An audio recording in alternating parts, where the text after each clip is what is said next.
General of Police say these are not our people. Tell me, who are these people who have got handcuffs and come and have got the confidence to abduct somebody in the presence of people, and no police officer is doing anything against them?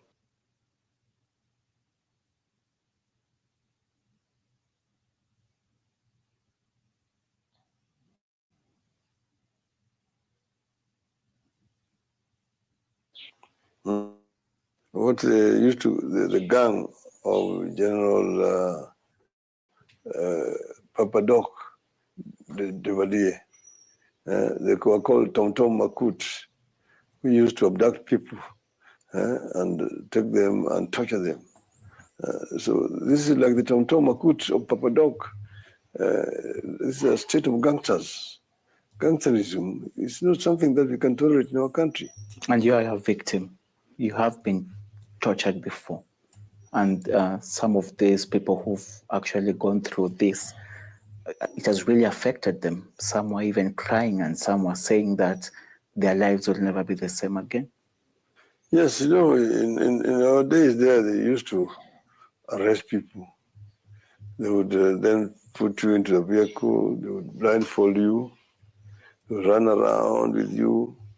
You end up in the dungeons there in your house, where they would put you in a waterlogged cell to freeze there overnight.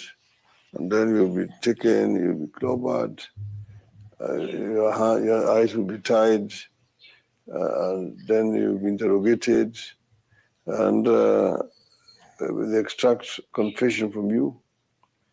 And then once you've confessed, then you're taken to court in the evening, and then you are sentenced to time. Now, we thought that those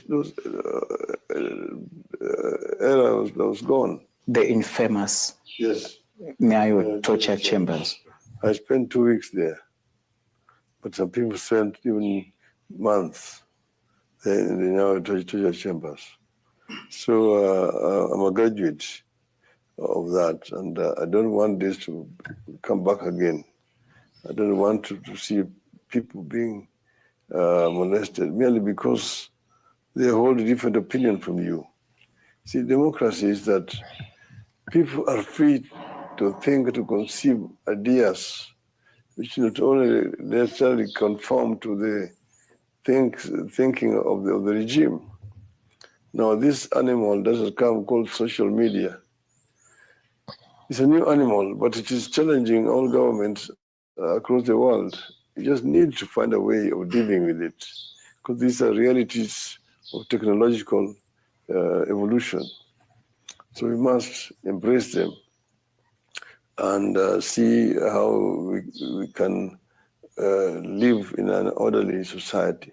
Okay. Even as we wind up, Mr. Odinga, we recently saw a development from Gatundu. We saw, in as much as you are not the appointing authority in terms of cabinet nomination, but we did see a handshake between former President Uhuru Kenyatta and the current President William Ruto. What is your take on that? Well,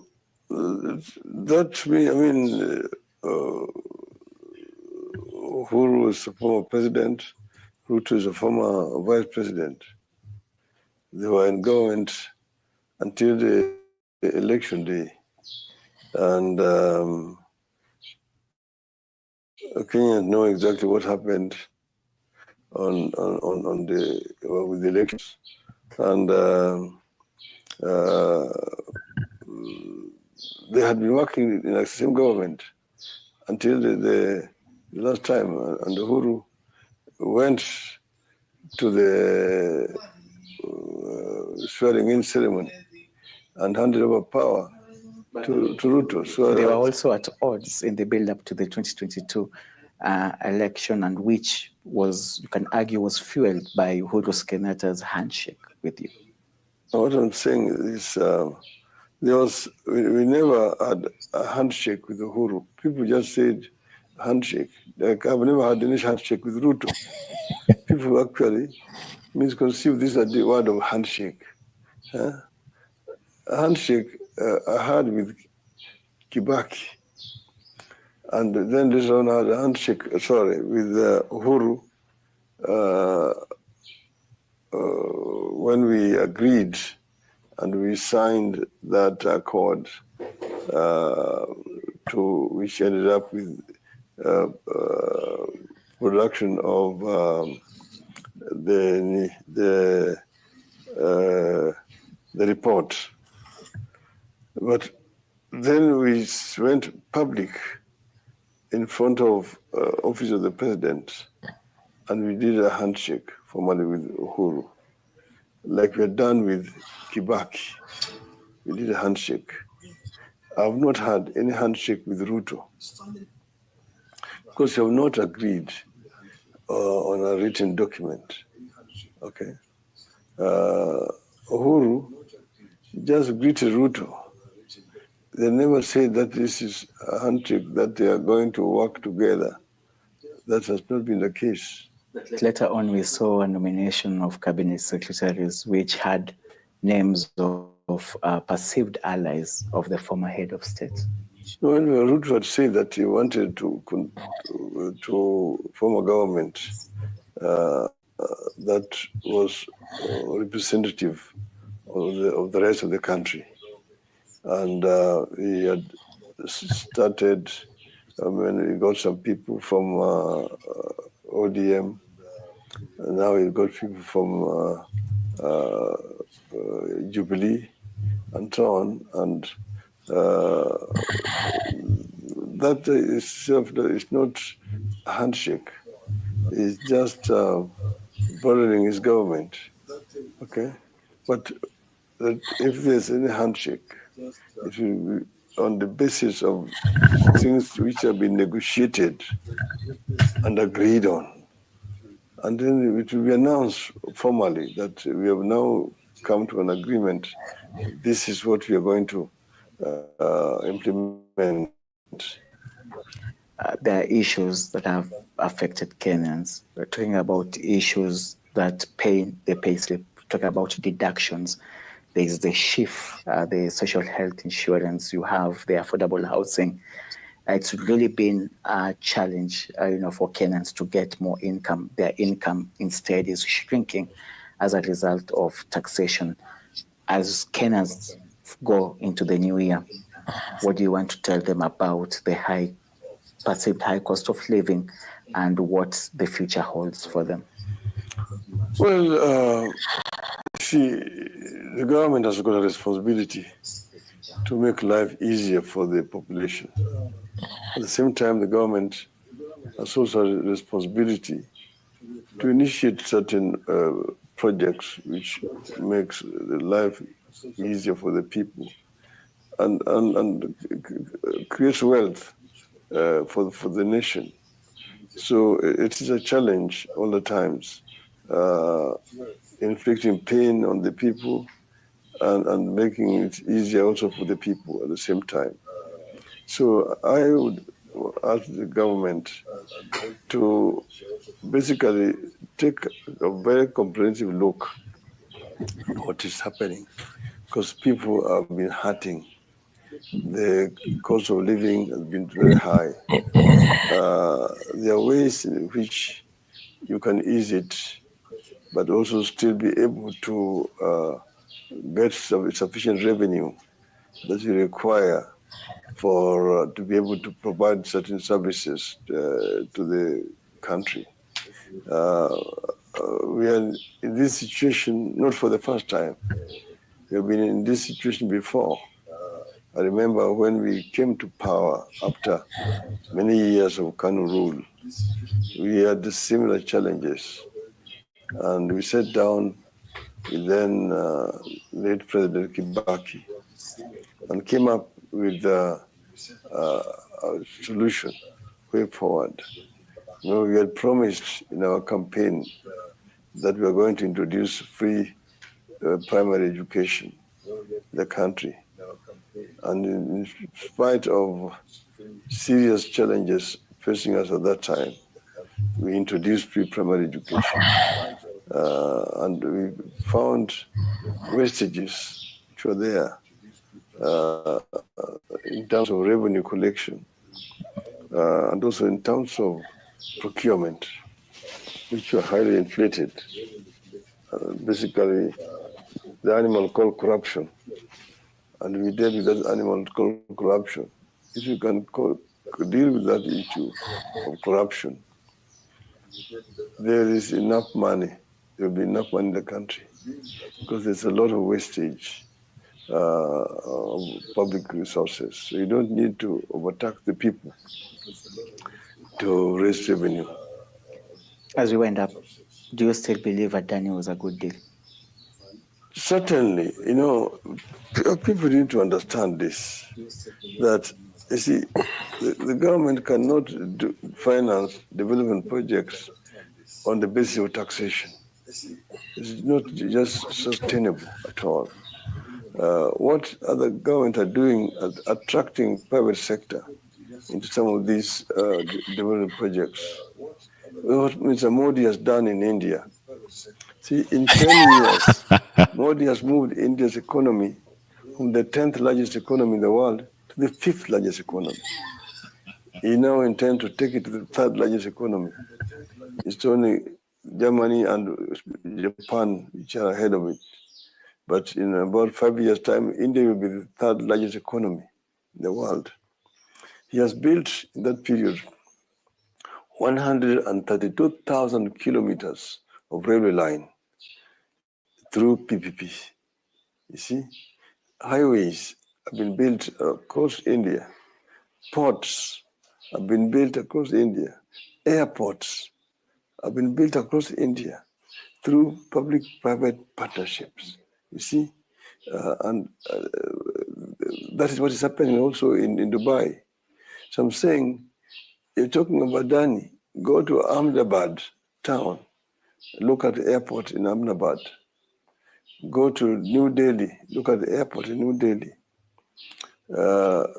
All those projects, go to a town called Mundra, where they built a complete new port, and they built an airport, and they built a power plant, 4,900 megawatts of power.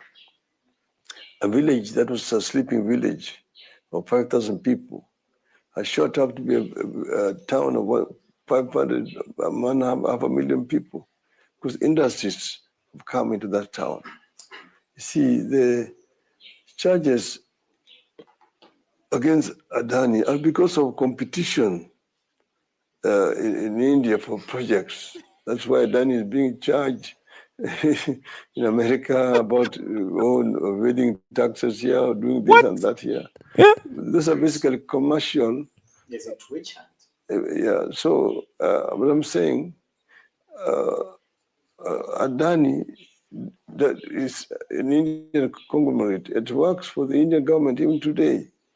So you see, there was just misconception and vested commercial interests which are competing. And that's why Adani finds himself in that kind of situation. I have no regrets because I know myself for a fact what has happened, the reality, where the reality is. Thank you so much. The reality is we can always have this conversation, but this is where we end this exclusive interview with Right Honorable Raila Amolo Odinga on his 2024 reflection and what he plans for the year ahead, that is 2025. Top of his agenda, of course, is his Africa Union Commission chairperson bid, which will be determined in an election in February in Addis Ababa. Thank you so much for watching.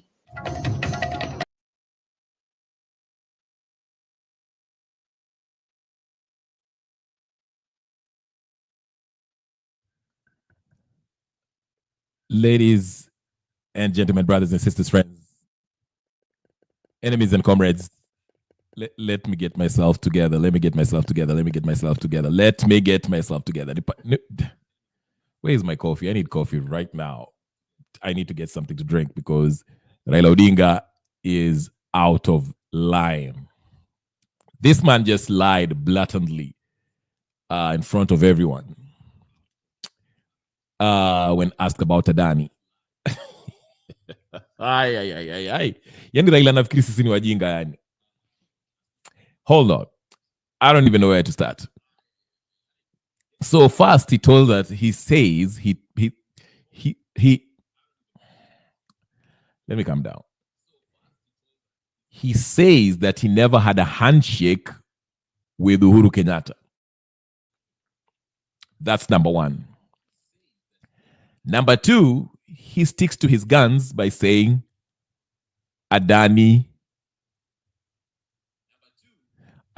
is a wonderful company, and the reason why they have all these cases, accusations, whatever, charges, actually criminal charges, is because Adani is in competition with other companies in India and somewhere else. So there's a misconception or whatever. I don't know what is he saying? Listen, the charges were drawn up and evidence collected for prosecution in New York. Okay? And it says that Adani officials, heads of that conglomerate have been bribing, okay, top officials of different nations in order to secure a deal. Okay? Now, you can, in fact, yeah. The way Raila is talking, it just shows that he probably got bribed to say this. He's part of those people who received that bribe. Just by the way he responded. Because you cannot possibly, in your right mind, face the camera and tell the people that Adani, those charges that were brought against Adani company were because of the competition. I mean, different companies have competition and they handle their competition in different ways, whether through advertisements and marketing and all this stuff, their track record, different ways. But you don't level charges against your competitor. And number two, it was not a Adani competitor who brought up these charges against Adani. It was actually the US government. Okay? And the US government was not. They're not in whatever with Adani. Now, even before they brought these charges, okay? Again, we've seen clips of Australia, what's the country? Even in India themselves, they've always brought up this issue of Adani not doing a good job, Adani being bribing people, Adani doing, scamming people left, right, and center. This has been happening before even the charges in the New York court were brought against the Adani folks. So for Raila to come on camera and say what he says, that shows me that he probably was one of the top officials who were bribed for this Adani thing to go through. I don't know. Let me just. I know some of you missed part of the interview. There was a part where he was talking about the Gen Z, and that's where I want to really zero in because I think it was interesting. I missed it a little bit. I niliingia katikati ya hiyo interview, so I didn't get the whole thing. But I will take it back a little bit so to steer your part. But anyway, ladies and gentlemen, I was caught up with this interview before I even introduced myself. I'm Kenya Revolutionary. Karibuni sana, ladies and gentlemen, brothers and sisters, friends and comrades. Come on and if you're just getting in right now, Raila Odinga is the biggest conman in Kenya. He was interviewed by Citizen TV. Again, as most of us have been wondering, why is this guy still getting interviews and is in the media? But of course, he wants to stay relevant, and the media is owned by the political class. So they always, if he feels like his support is waning and people are forgetting about him, he calls the heads of these media companies and he sits down with them and, spew the kind of nonsense he just finished spewing there by telling us that he never had a handshake with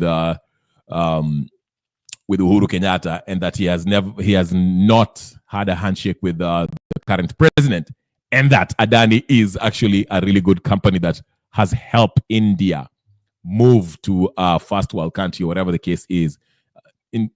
This is a bunch of baloney, okay?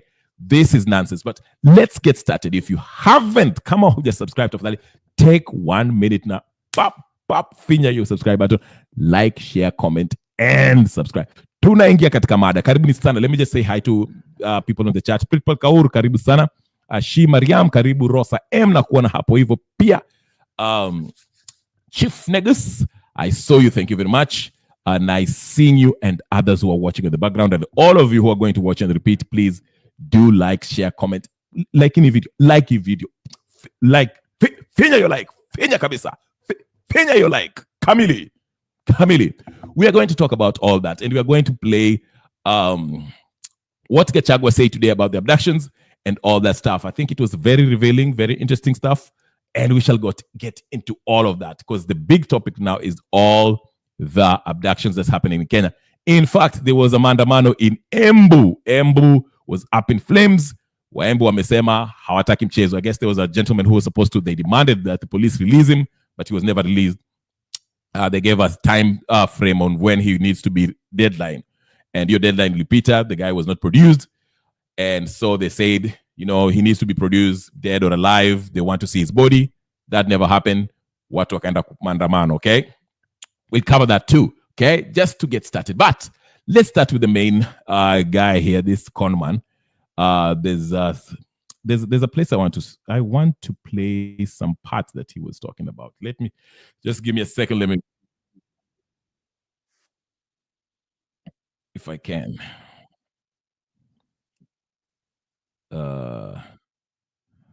Hold on. I can't find it. Anyway, guys, pull it. Anyway, I can't find it right now, but it's okay. It's okay. We'll play some other stuff. By the way, Ruto was in Homa Bay somewhere with Raila Odinga. I don't know what they were discussing. But he was, there was that, Homa Bay sports nonsense that's going on up there. And Raila came out and they started all this nonsense about, okay, we are going to stop this abductions and all. They're acting as if they're not the people behind these abductions. That's what's not even funny about this whole thing, okay? Ruto is talking as if there's some people out there who are abducted. And Rigathi already has burst his bubble. So let's even start with that Rigathi Gachagua. Rigathi Gachagua Ninio, because I think it is very interesting that revelation by him. Okay, let's start with the Ninio, your Rigathi Gachagua speech. But quickly, let me read this. Shimariam anasema wakora hawa, yani huyu mzee anakimbizana na utajiri na miaka ya kwenda akera inakaribia, tamaa mbaya. Okay. Amekuja na moto. Imekuja na moto, yeah. Karibu KK also. Rosa M anasema, if Adani has helped India develop, that is good. The problem comes when Kenyan politicians import him in a corrupt manner. No one is complaining about what he may have built in India.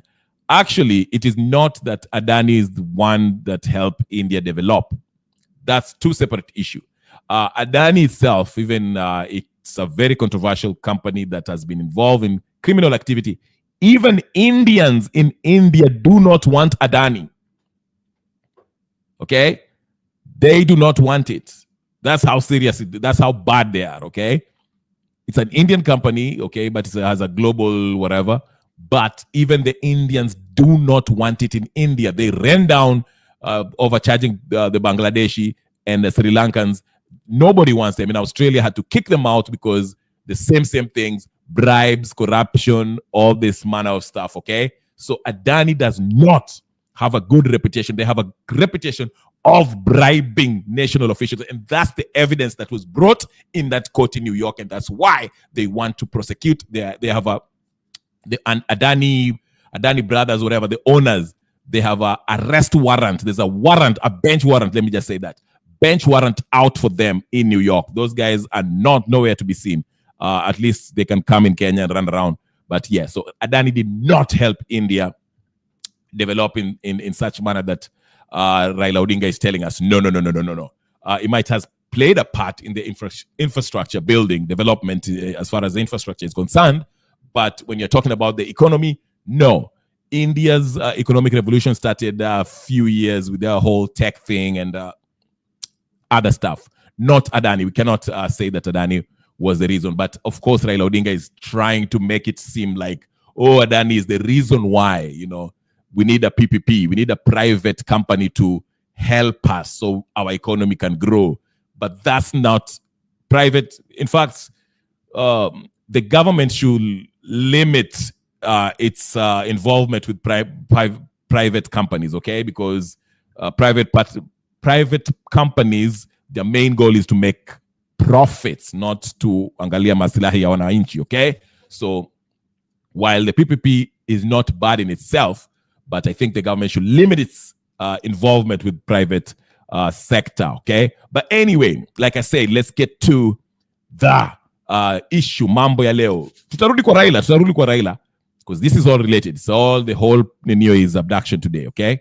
Lebu tuanze na hii mambo ya abduction ya Gachagua, what Gachagua was telling us, because Gachagua alikuja akaanza kuspill beans kidogo akasema mukiendelea na hiyo mambo ya Nino nitatoboa kabisa. So let's get started. Tuanze tusikie mambo Gachagua alituambia, alafu tuendelee. Tukae mstari wa mbele tafadhali, guys, please put those likes up. I want at least 100 likes today. Ebu kila mtu ambao anaangalia hii video tafadhali, ebu endeleeni mu like ndio hii video ende huko. Even those you guys who are watching on X, please come on YouTube channel Kenya Revolution kama hiyo jina, alafu mweke hiyo like ende juu kabisa, okay? All right, tuendelee. Na pia subscribe. Usikae hapo unaangalia tu na subscribe pia, okay? All right, let's get started with Gachagua. This administration. And if this unit is not dismantled, we'll be giving the name of the building and the full names of that officer and his cousin in this administration. And these people are not answerable to the Inspector General of Police. Your guess is as good as mine as to who is the commander of that unit. Let me emphasize that killing our children will not quell the anger of the Kenyan people. People are very angry with this administration. Abducting young people is not a solution. You must address the cause of the disquiet, of the discontent. Why are people aggrieved with this administration? That must be dealt with. Abducting these children and killing them is not a solution. And I must remind my friend and brother, Dr. William Ruto, that since independence, no government has ever gone for children. This is the first administration in the history of this country to target children for repression and persecution. Even the colonial administration, brutal as it was, it never went for the children. And the question the president must address is simple. Why has everybody turned against you and the administration in only 2 years? That is what you need to interrogate instead of persecuting these children. Again, he must understand the law of nature. Nature abhors vacuum.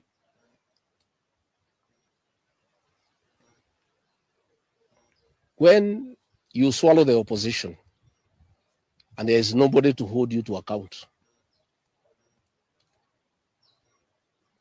when you capture parliament and other institutions of oversight, since nature abhors vacuum, other formations will emerge to oversight you and hold you to account.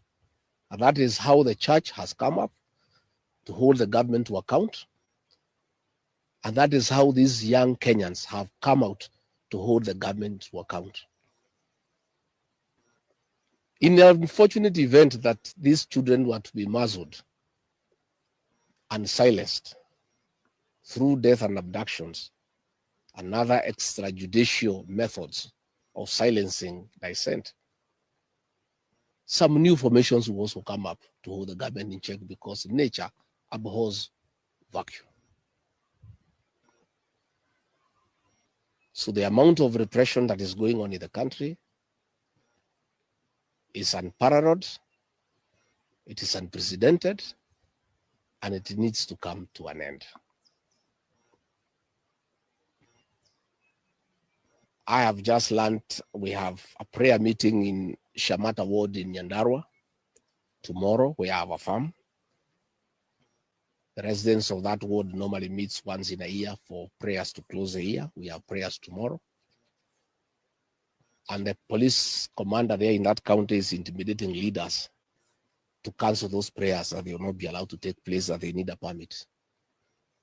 I want to tell the county commander in Nyandarua that you don't need a permit to hold prayers. Again, is this repression by this administration. Even if you stop the people of Nyandarua from holding prayers, that will not change their political views of what they think about this administration. I want to say the prayers will go on. I'll be in attendance with the residents of Shamata. And if the police want to come and stop the prayers, they can go ahead. But that will just enrage the people even more. And those tactics of using police to stop prayers were tried by the previous administration. And the president knows how it worked out. You just agitate people more. You make people more rebellious. There is no need for police to interfere with people's rights of expression, of association, and the freedom of worship.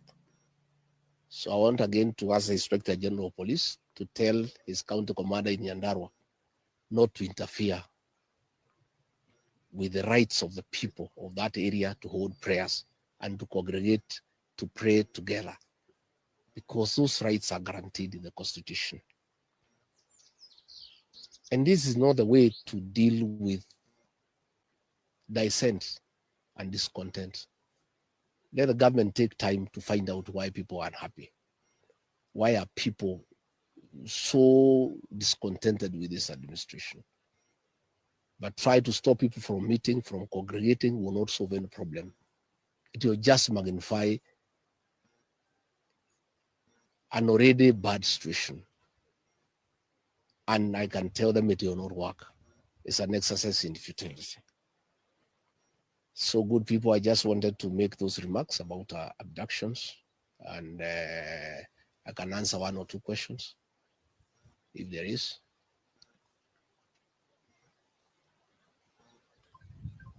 Kosawa?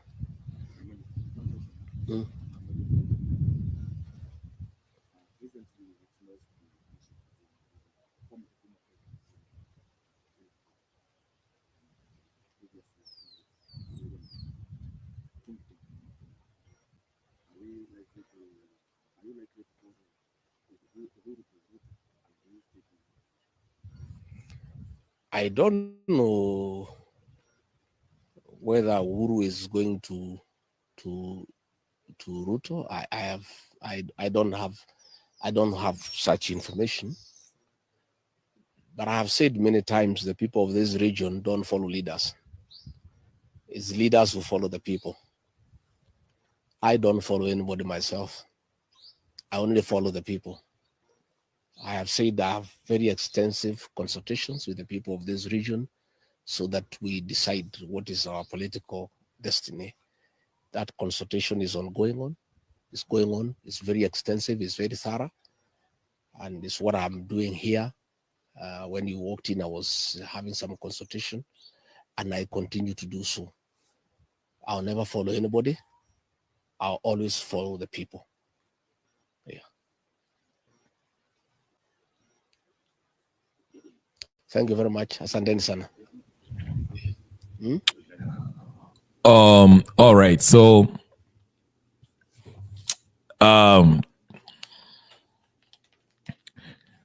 Chief Negus Anandikapo, he has been behind all the killing along Musando, Saitoti, Jacob Juma, his own ICC lawyer, Gicheru, ICC witnesses, the recent military commander, and the bodies are all still and are still counting. Okay.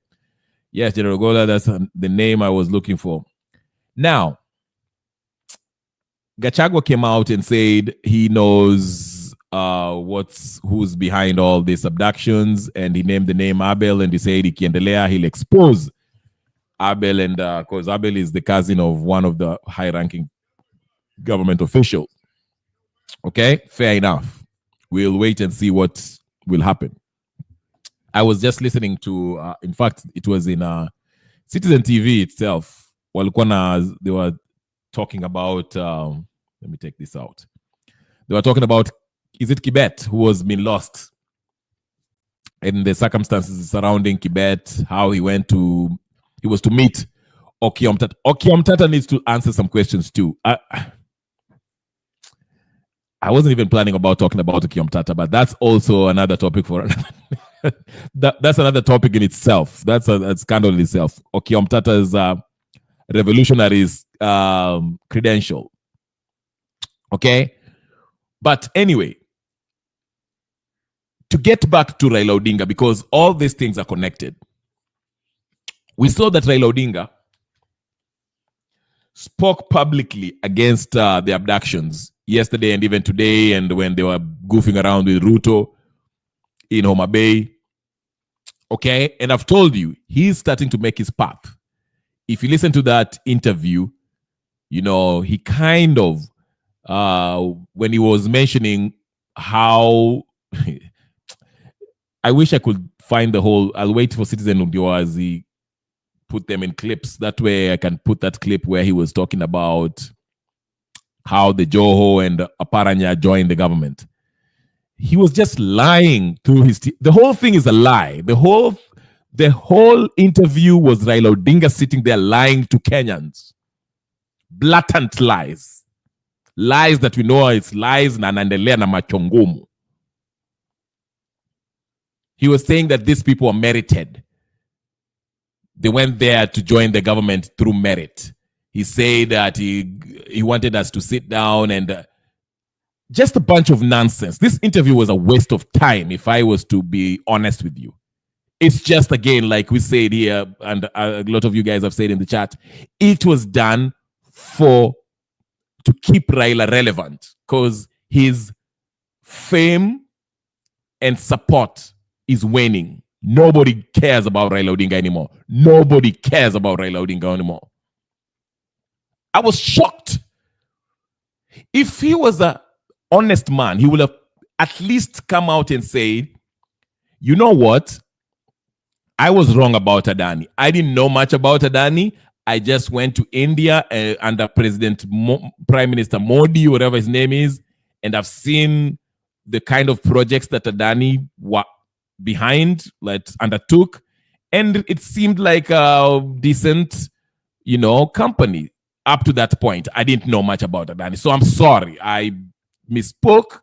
I didn't know much. I didn't have enough information. But no, he stayed adamant, saying that Adani is actually a good company.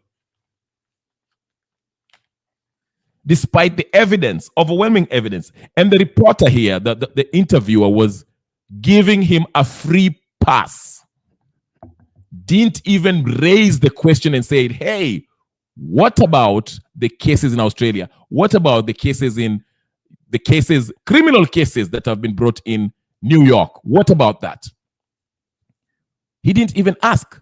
He sat there as if he was a cheerleader instead of asking tough questions that Raila Odinga needs to answer. And Raila Odinga has the audacity to say that Adani, all these charges, criminal charges that are being brought up, it's being brought up because of the competition. What do you mean it's being brought up for competition? If you've broken the law, you've broken the law. What is this? This is a joke. I mean, what is this? What is wrong? this, hao watu they've reached a point where they hata ile yani wanadanganya wazi wazi. It's not even hata si propaganda anymore, it's blatant lies.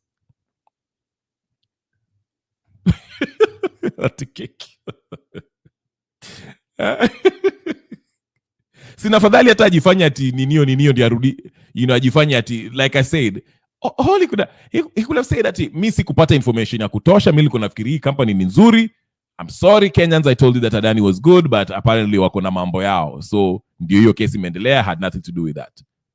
But we can always look to other companies that have a better reputation. At least. But that answer really confirms to me, it's a confirmation for what I've suspected. This man was paid by Adani. That's why he came out and spoke like he spoke. There's no way in hell you can speak like that, knowing the truth that is facing you ahead of you. Now, let's get back to the situation around Tibet, because he's making rounds. Apparently, he was supposed to be going to Israel, I don't know, yesterday or today, flying to Israel for further studies, but he never made it because he went to meet what's his face, Okiom Tata. And surprise, surprise, apparently this guy had been evading detection from these abductors, the government abductors, police. He knew that they were after him somehow, but he has always evaded them. So he thought maybe by going to meet Okiom Tata is someone who, knows the drill about, is an anti-government, at least that was he thought, he would be safe. But he was arrested right after he left Okiom's place. And people are saying Okiom Tata had something to do with it. Now, what is funny from what people are saying is that, remember Francis Gaitho said, Wewe Omtata, you have something to do with it because we know your history working for government. Okay, hizo cases unapeleka on the behalf of people in the government. Okay, so you must have known you're quietly working for Ruto. And I asked the question the other day when I was here, when I asked, Okiom Tata does not have a 4-year university degree, which is a requirement to run for president. Why then is he still running for president, knowing very well that he's not qualified? He will be disqualified. I can only reach one conclusion, is to bring confusion and distract people. Okay? Now, Okiom Tata never said anything about Kibet missing, even after he was reported missing, until 48 hours, which is what? 2 days after Francis Gaitho lighted up his behind, brought that to light and said, Okia wewe, you're a suspect. Niaje ujali chali amekuja kukuvisit, then he gets arrested. Alafu ndio sasa Okiom Tata started posting these pictures of the CCTV, vile hiyo gari likuja hapo, nini. Why did he wait for 48 hours? And number 2, vile Amenya alianza expose, telling us how when he found out about the Adani, see how these things are related, how he found out about Adani, akapiga Okiom Tata simu. Okiom Tata refused to pick up his phone call. And when he posted that, Okiom Tata finally called him back to stop PR renewal.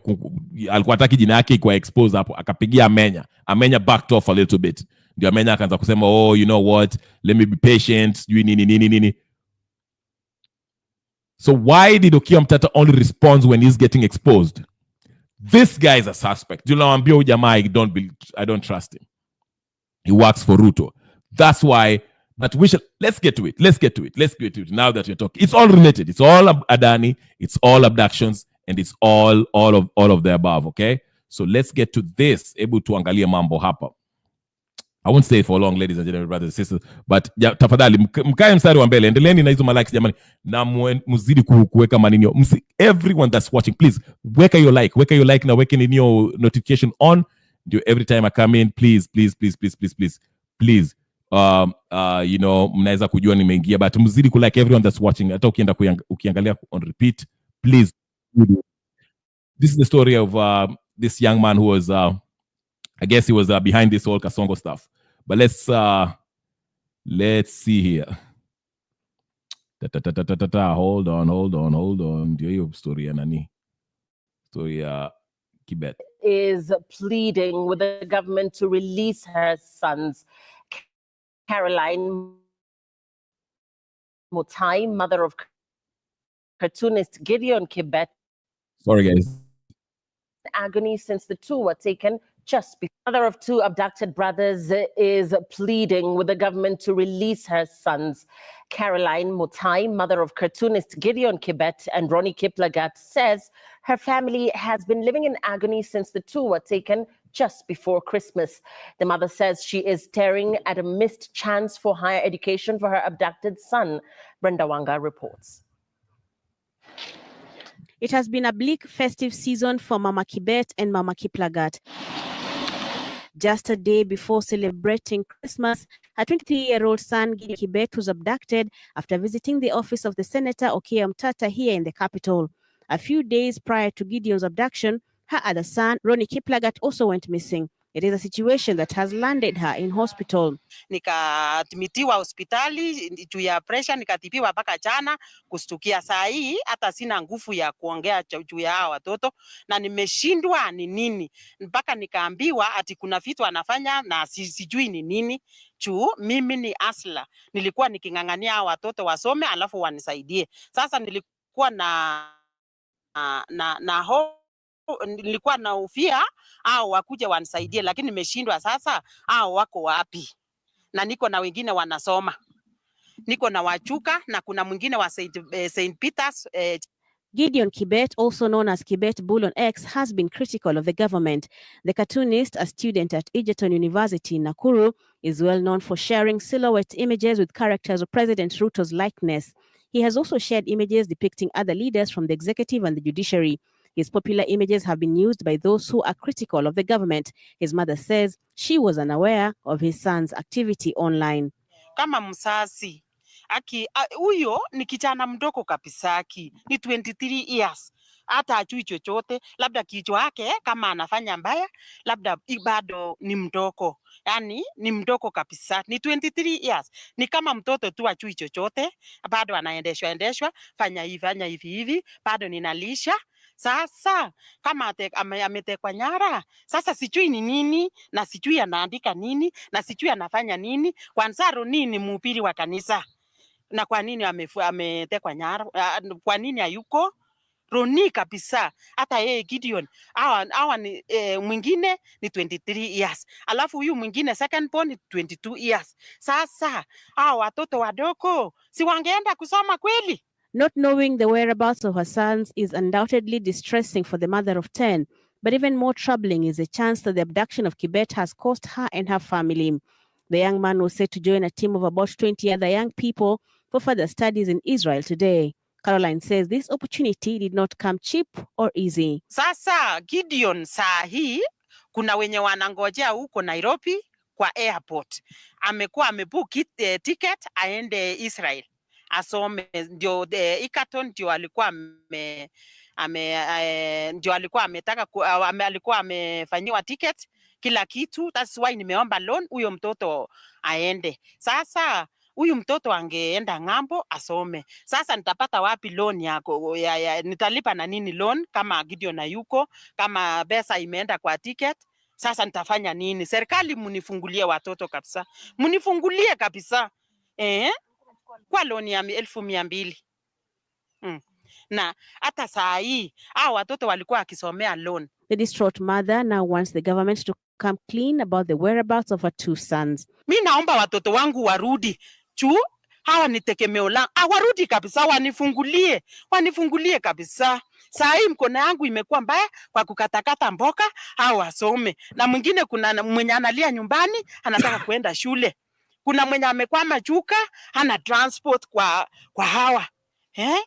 Sasa nitafanya nini? She says her family remains hopeful that the two brothers, who form part of the growing statistics of young men who have been abducted, will be returned to her safe and sound.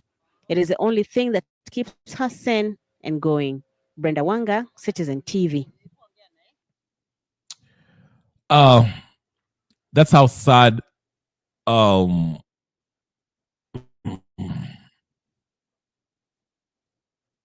that's how sad that situation is with Kibet. It's painful to see that mother explain how she went through hell just to get that loan ndio mtoto wake aende akasome huko. Now the government just took his son. Now, KK is asking, but hata kama why meet Okia at his office? Is it not obvious that he was being tailed? Okia? I have no idea.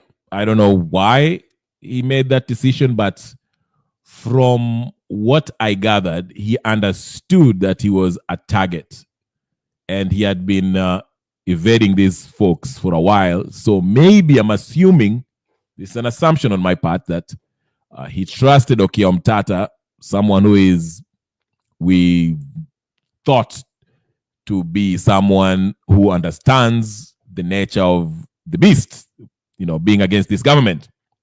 So maybe he trusted Okia Omtata, that Okia Omtata's office would be somewhere where he will not be, his whereabouts will not be compromised, will not be, So that's what I'm assuming, okay? That's exactly, and that's the reason why probably he went there. He would have not gone to Okia Omtata's office knowing that Okia Omtata is, will. So that's the only conclusion I can come up with as far as the reasons surrounding why he went to Okia Omtata's office. But Francis Gaitho and others are on Okia Omtata's neck. They're not letting him get away with this. And for a good reason. Why did it take him long? Now, let's check this out. I'll do Francis Gaitho's tweets and Miguna's tweets, because they ask, you might look at these two folks like they are very extreme in their views or whatever, or they are really, but they make good points regarding Okia Omtata. Okay? They do make a good point. Very good points, in my opinion, that we all have to interrogate. And that's the same thing Amenya said. We have to ask questions about these people. Nobody gets a pass. Everyone mpaka tujiulize maswali, ni nani, kwa nini, why nini liendelea. Let's see what was happening. Let's go to Miguna's tweets, then we'll go to Francis Gaitho's tweets regarding this Kibet situation, because the others are just being naive and they're not thinking critically. Okay, this one was the first one here, the latest one. Miguna wrote, can you guys see the screen? Okay. To Okia Omtata, it's not possible to see clearly the people inside the vehicle on the CCTV image, even if you zoom in. How were you able to identify all the people inside the vehicle if you or your staff had not physically looked at the vehicle on the day Kibet was abducted outside your office? Why didn't you warn Kibet of the vehicle's presence? Why didn't you give him a ride? Why didn't you publicly call out the police before or immediately after he was abducted? Kenyans are demanding accountability. Hashtag free Kibet bull. Hashtag Ruto must go now. And your picture. This is the picture that Okia Omtata actually posted, saying that ndio gari liko hapo nje ya ofisi yake. See, this is the questions people are asking. Critical thinking here. Tusiingia hapa na my feelings. The critical things, okay? All right. Another question. Tutaenda. Hatujamaliza naye.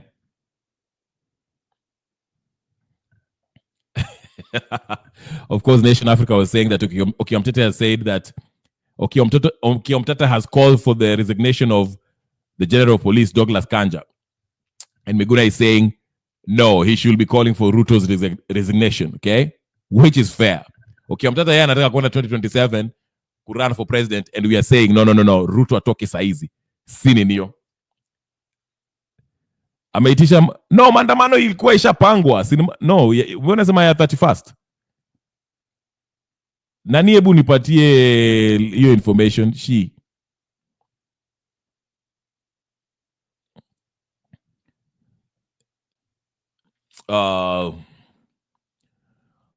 Okay. Dr. Miguna anasema up to December, hold on. Up to December 23rd, Kibet had successfully avoided being identified, traced, abducted by William Samoei death squads.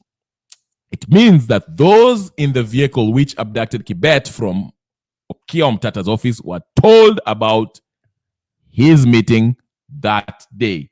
Who betrayed Kibet? Somebody betrayed Kibet. Okay. So who betrayed Kibet to the abductors? Who called or notified them? These are the most important questions which will prevent further betrayals and abductions. But they are the yelping zombies and the NIS managers don't want us to ask. During the decades of fighting Daniel Arap Moi's tyranny, we learned and became extremely skilled at scanning our surroundings. How could Omtata, who is our age mate, have failed to do that? After all, Kibet had been one of the most consequential critics of Ruto's regime. Keep asking questions. Yeah. This is maswali watu wanauliza. Hizi ni maswali watu wanauliza tu. Hatusemi ati mimi sisemi personally, I'm not saying okay Omtata did it, but the way he has been acting is very funny. Okay? So anyway, let me go to Francis Gaitho alafu tuangalie. Francis Gaitho was the first one to actually start Ninio. Alafu George Amenya, and people are bringing the fact that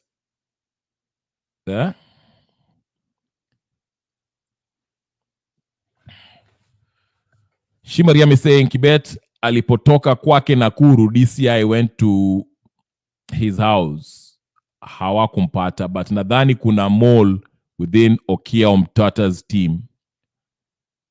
Okia Omtata zinameandika nani wakina Hanifa. Hanifa is a known NIS NIS mole na nani Mwangi, Boniface Mwangi. Yeah, okay, good point.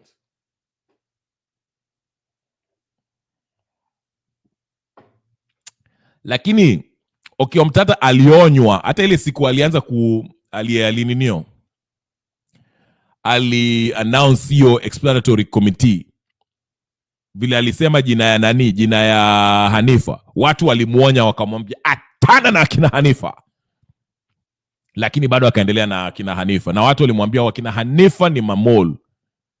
So kwa nini bado amewaeka animwandika? Hiyo ndio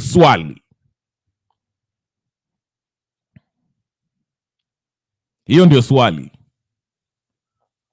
Mimi nawaambia. So Okia Omtata should take responsibility. Unakumbuka vile ali-announce ati Hanifa atakuwa part of the team, na watu wakamwambia kwa nini wewe ulimeweka Hanifa hapo, na watu wamejua Hanifa ni molwa, ni anafanyia NIS. We know that. Boniface Mwangi, Hanifa, hawa wanajifanyanga, hawa ni wanafanyanga NIS. Why? In fact, watu wanasema wewe hapo yeah.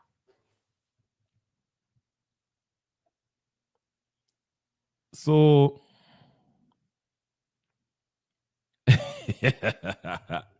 Francis Gaitho ndio huyo hata anaendelea na mambo yake. Anasema, you see, I'm stoic enough to allow Conman activist Boniface Mwangi to comment on my post while he has blocked me.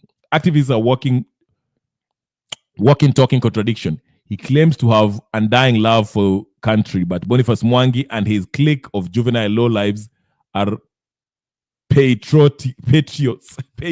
Look at the word. They're now scheming of ways to profit from our misery. Listen, you can say whatever you want about Francis Gaitho, but he's been on point. He's been on point for a lot of time, for the most of the cases, okay? Lucky Ruto wewe ni all right, let's go. Ndio huyu haya is still Ninio 2 hours ago anasema To stall momentum, scripted activists like Wanjira, Julius Kamau, Hanifa, Njoki Njanja, etc. will be the first to be arrested, with cameras strategically focusing on them from as early as 8 a.m. Videos shared on Team Courage WhatsApp groups populated by Githeri media idiots to deter the rest of us from hitting the streets. Strategies from the Boniface Mwangi School of Killing Mass Movements, funded by George Soros and GOK. Ay. Francis Gaito is funny. But he has a point. Utaona kina Boniface Mwangi ndio ama jamaa, if they were really a big threat to Ruto, wangesha kufa. If they were they don't last long.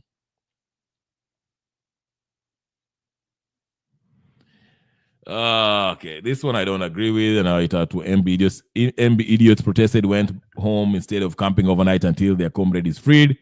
They were being micromanaged by a corrupt MP allied to the ruling party. Why are Embu people so stupid?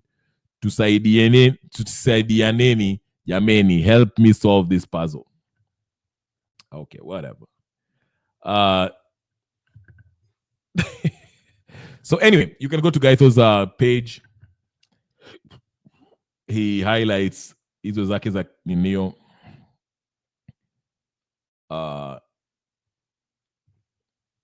Utaona hizo maninio zake zote. So Tuesday kutakuwa na maandamano on the 31st, New Year's. Mko ready? Maandamano on Tuesday.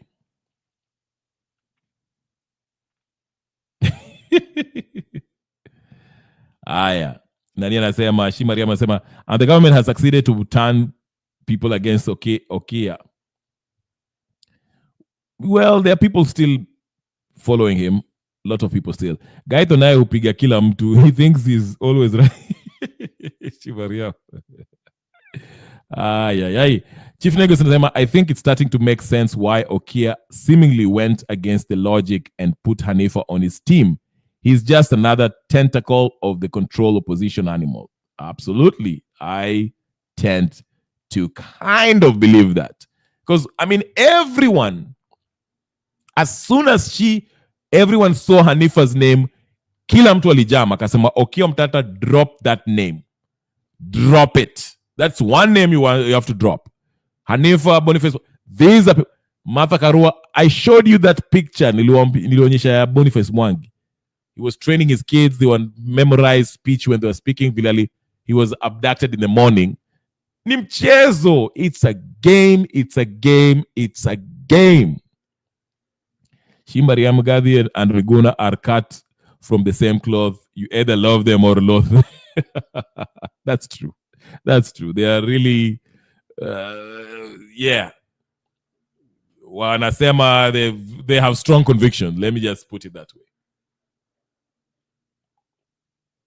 But, you know what I like? Even though, some people might think, okay, tunaingililia Okia or whatever the case is, these are good questions that they are raising. Okay? And if we are to go to the next maandamano, unaona Hanifa pia saa ameanza kusema tuendeni maandamano. Kamuzi pia amejiingiza tena. Kamuzi, who was said was very silent after maandamano iliisha. Kamuzi all of a sudden has come back and ye pia kwa maandamano sasa. He's tuendeni maandamano. So you see how the thing is. Ruto amejua maandamano inakuja, and this is how the political elites were using people like Hanifa, Boniface Mwangi, Okia Mtata. They're using them to come and try to micromanage hizi maandamano. Fanyeni vile mnataka lakini msiende State House. Pigeni, semeni Ruto must go kwa mtandao vile mnataka. Mpige makelele, lakini Ruto msimtoe vile mnataka kumtoa. Do whatever you want. Make chaos as much as you like. But don't do anything that truly affects the power of the ruling class. Understand? So they send people like Hanifa, Boniface Mwangi, Okia Mtata, ndio wakuja wa manage hizi maandamano. Vile tu amesema, utaona hao ndio watakuwa wa kwanza wakishikwa kwa nini kwa kamera. Hey, I told you, mimi nakwambia the last The last arrest by Boniface Mwangi, go look at it. Vile Martha Karua alienda akaenda welcome vile alitoka jela. Then his kids started telling the story how they came for him. It was so scripted. Literally, when his son, Boniface Mwangi's son, the media, he was lip syncing his son because you could tell it was scripted. Yeah, it was so obvious. You say these guys are done. They're done. Finito. Haya. Shimaria anasema alafu mtu akisalimia president Gaiton DM huyo boom, yet they are in the government, lazima wapatane. Haya. Ingine tunaambiwa kuna watu wameambiwa wasiende kwa hiyo maandamano. Maandamano gani? Mimi najua Mariamu mmeniambia kuna maandamano on Monday ama Tuesday. Ni Monday ama Tuesday? Let's get this straight. When is that maandamano? Because hii naona ni Tuesday. Tuesday si ndio ninio? Tuesday ni New Year's Eve. Sasa ile ya Monday ni gani hiyo? Hii ya ninio yeah. Just to read it. Okay, for those of you who are not, you can watch the screen up in you. Tuesday, December 31st, 2024 from 11:59. Haya, inaanza saa 6 usiku. Yeah? For an end to abduction and arbitrary arrest, total shutdown. Ruto must go. Abductions must stop. Beba simu, flag na Wakenya wenzako. Tunavuka mwaka bila Zakayo. Hashtag end abduction Kenya. Hashtag Ruto must go. Hashtag fufua ICC. Rage and courage. Ndio hiyo mnaiona hapo. Haya. Maandamano. Tunaenda maandamano. Ndio hiyo.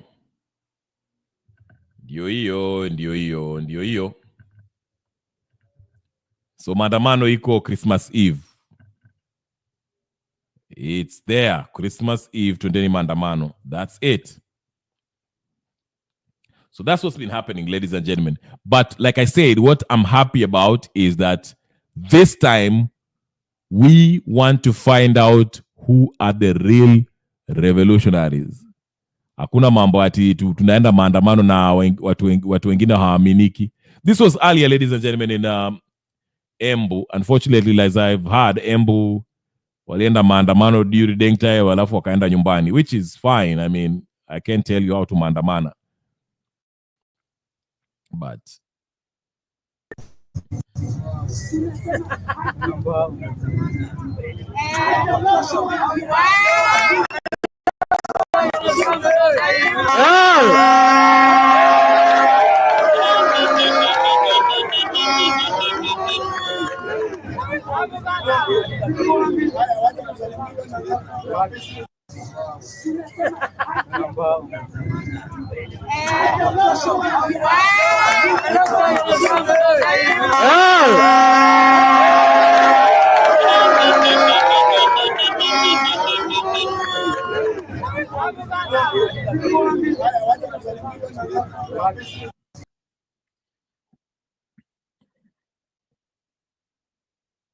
but at least walienda maandamano. Here is Conman earlier on in, I don't know, huko hizo masherehe zao za ujinga. Haya. Mariam anasema diaspora pia muende maandamano ya embassies za Zakayo huko. Haya, watu wa diaspora wamesikia.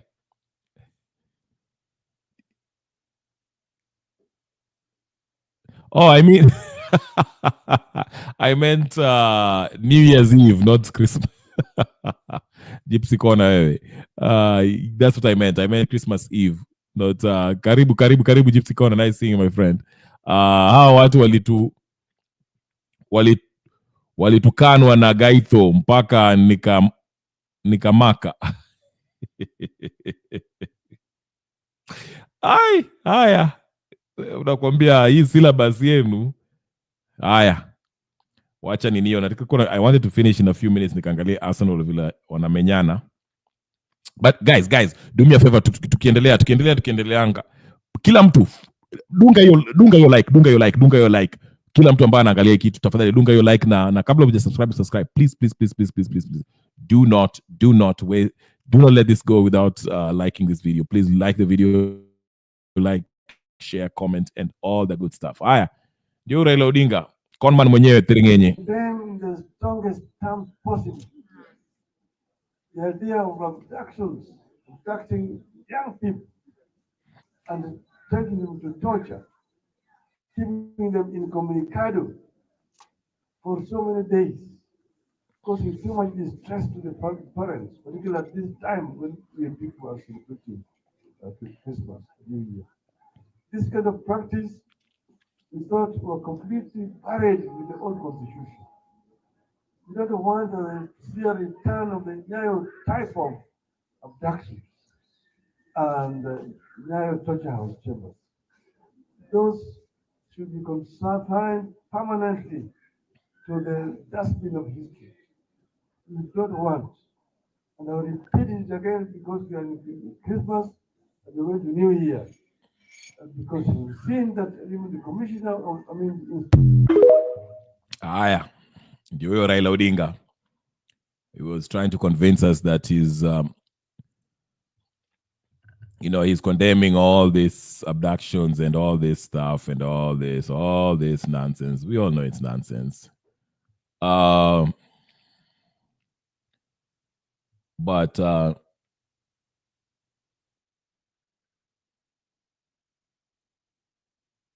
hold on.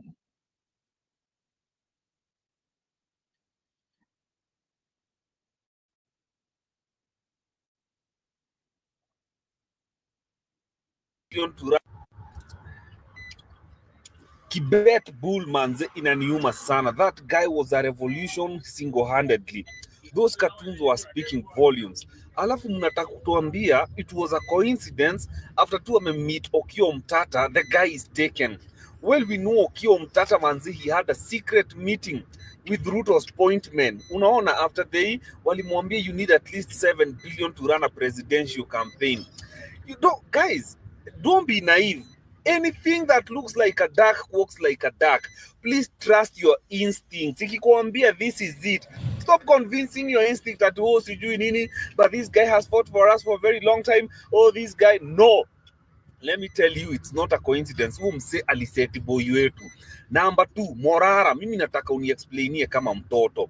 Ile siku likamatwa, ile after you are released, you said you were met by asijui na Basenda akakwambia utoe watoto wako Kenya. That must have been Meg Whitman 100%. Number 2, to open a political party in Kenya, you need to at least open 21 county offices of your political party for you to be given a certificate by ORPP, Register of Political Parties. Who is this powerful person in government that assisted you to get a party certificate without opening 21 offices, Morara?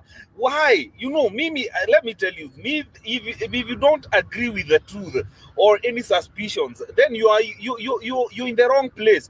Me, I speak like it is, I speak what I see. You make your own judgment. Round here, we empower own judgment so that we can be able to make the right decisions. Man, say we can't waste this revolution. It has costed so much blood, pain, and so much. Hey, well, say, fungueni tu macho. Tukae rada, political conmanship is to gonge. So you see, he's raising questions about Morara and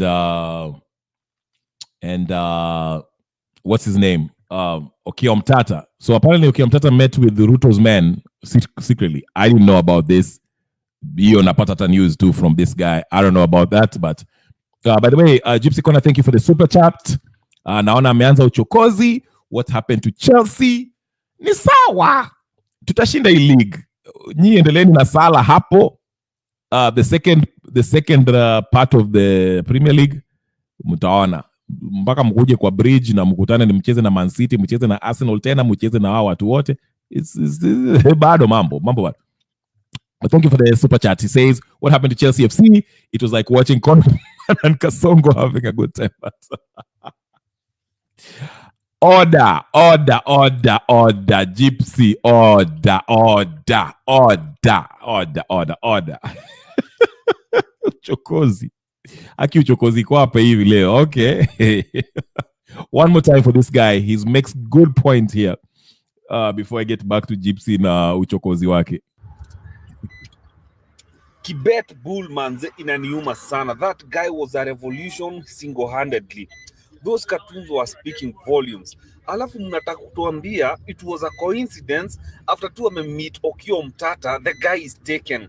Well, we know Okiya Omtatah manzi, he had a secret meeting with Ruto's point men. Unaona, after they walimwambia you need at least 7 billion to run a presidential campaign. You don't, guys, don't be naive. Anything that looks like a duck walks like a duck. Please trust your instincts. Ikikwambia this is it. Stop convincing your instinct that, oh, sijui nini, but this guy has fought for us for a very long time. Oh, this guy. No. Let me tell you, it's not a coincidence. Mse aliseti boy wetu. Number 2, Morara. Mimi nataka uniexplainie kama mtoto. Ile siku likamatwa, ile after you are released, you said you were met by asijui an ambassador, akakwambia utoe watoto wako Kenya. That must have been Meg Whitman 100%. Number 2, to open a political party in Kenya, you need to at least open 21 county offices of your political party for you to be given a certificate by ORPP, Register of Political Parties. Who is this powerful person in government that assisted you to get a party certificate without opening 21 offices, Morara? Why? You know, Mimi, let me tell you, if you don't agree with the truth or any suspicions, then you're in the wrong place. Me, I speak like it is, I speak what I see. You make your own judgment. Round here, we empower our own judgment so that we can be able to make the right decisions. Man, say we can't waste this revolution. It has costed so much blood, pain, and so much. Hey, well, say, fungueni tu macho, tukae rada, political conmanship isitugonge. Yeah, and that's what I like about the questions that everyone is raising about Okiya Omtatah, Morara, and everybody else. Kwa sababu the next struggle tukiendelea hii revolution inakuja, we have to weed out all the con men and women ambao wako involved na hizi maninio. Hizi hao watu wako wanajifanya they are part of the ninio. Excuse me. Okay. Mount Kenya spokesman official, that's the name of the person, tweeted something here that is very interesting about Okiya Omtatah. Okiya Omtatah is being exposure, man, expose, yeah, it's grand. Saa ndio mtu ameandika hapa hivi, amesema what most don't know is Okiya Omtatah is NIS peace bishop in the act to checkmate. Sorry. What most don't know about Okiya is NIS peace bishop in the act to checkmate the radical but genuine Gen Z who really want this country to work. In case this group rise against the ruling elite, which beyond doubt they have proved they can, the ruling elite will control them using Omtatah. I'm sorry to disappoint. Truth is very bitter pill, but 2027 game is on. So anasema Okiya Omtatah amewekwa hapo ndio nyinyi maradical ambayo mnasema Ruto must go, hiyo story yenu muiwatch just in case mkizidi sana. Okay, you see, so a lot of people are really coming out about all this Omtatah stuff, and I find it very, very, very interesting. Okay, very interesting. Yeah, so anyway, let me go watch Ninio. I just wanted to say for an hour, but it's been an hour 19 minutes. Gypsy Kone was saying, I mean, and listening. Green pia kuapo, okay. Green anasemaje? I saw Morara and his family dancing for the quick profile and dosh. They have made in a dash. Oh, you did months ago. What was the turning point? Can everyone tell me, please? What was one thing that Okiya Omtatah did that made you said, Mimi, Okia Mtata Staki. What was that one thing? If there's one thing that Okia Mtata did that you said, Mimi Apa, I'm just done with it. You know what? I might extend this. Tuendelee na siasa. I'll bring on people in a few minutes. I think I'll just go a little longer. Ichungwa never disappoints. He comes out to rattle more Kenyans by his matamshi yake. Here is what Nani walisema. Ichungwa and the gang. Majority Leader Kimani Ichungwa and his minority counterpart Junet Mohammed are calling for the arrest of individuals allegedly misusing digital platforms, citing rising cases of online criticism. Linking the surge in abductions to provocative online activities, the leaders condemned what they termed as dehumanizing attacks and urged authorities to invoke the law to rein in offenders. This even as Interior and National Administration Cabinet Secretary Kipchumba Murkomen maintains that relatives of abductees should report the abductions to the police. Our reporter Jasmine Wamboy brings us the details. Political leaders allied to President William Ruto are calling on the Directorate of Criminal Investigations to intensify the crackdown against individuals accused of violating the Computer Misuse and Cybercrimes Act of 2018. The leaders spoke in Bungoma County, where they had gone to condole with the family of National Assembly Speaker Moses Wetangula, who lost his mother, Anna Nanyama Wetangula. Arrest them and make it public that you have arrested people and take them before courts of law so that it becomes a deterrent to those who are misusing computers, artificial intelligence, not only to insult and to do very uncouth things, very uncivilized things. To wish anybody death, to wish anybody harm is a crime under our law.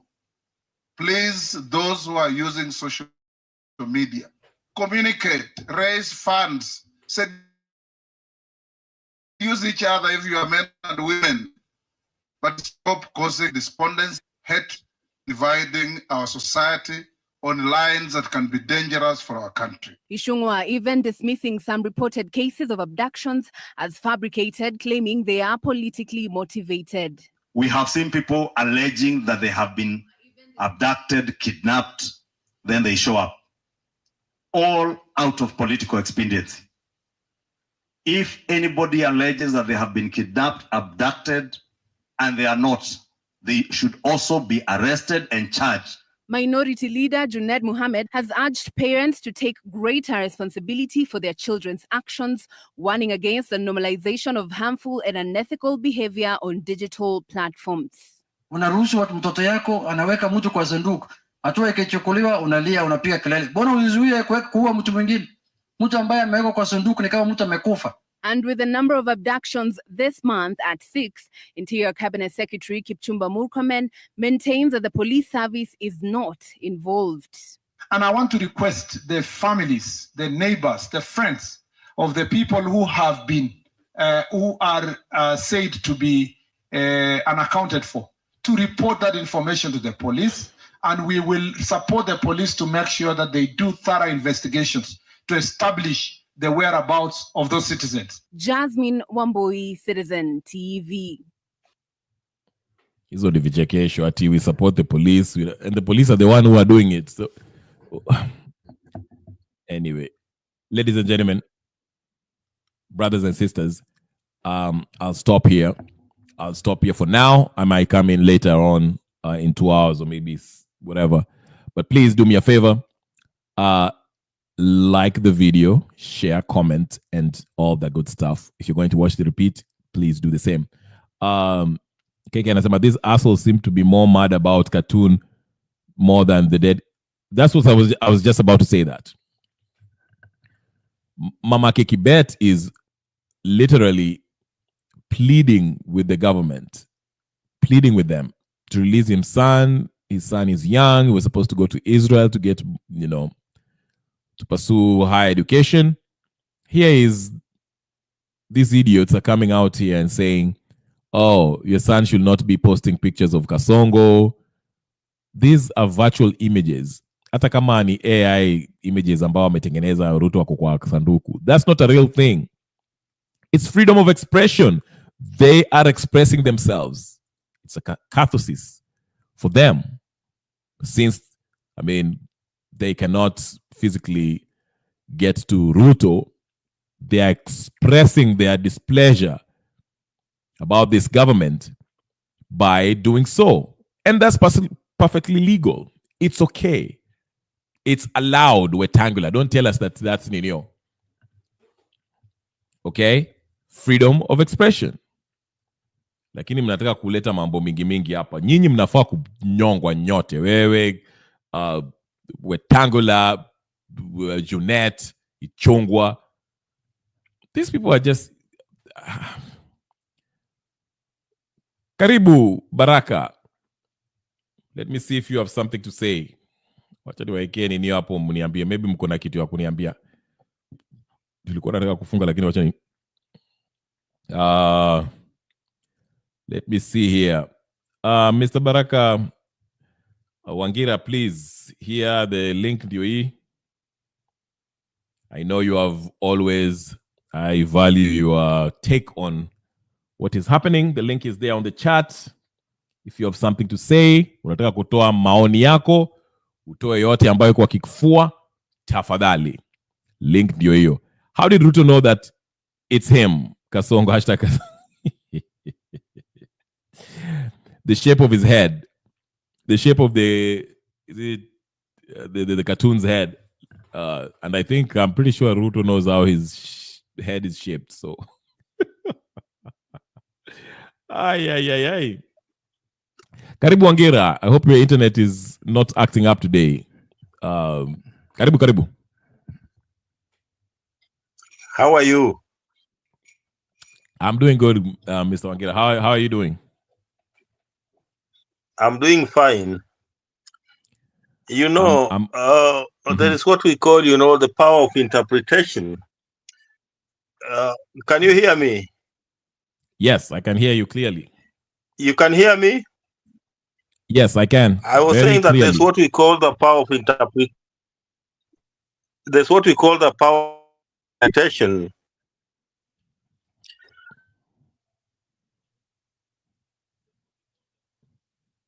Yes, go ahead. And confronted by the issue of abductions, which Raila Odinga, described as being primitive.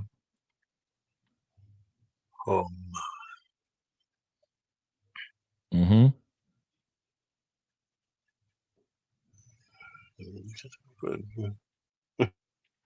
Go ahead.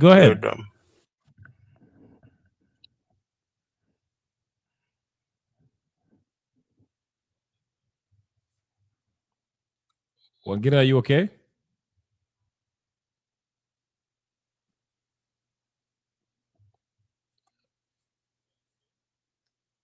Mr. Wangira, are you still there?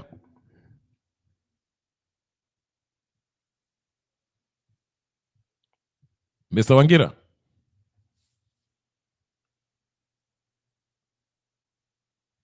We've lost Mr. Wangira.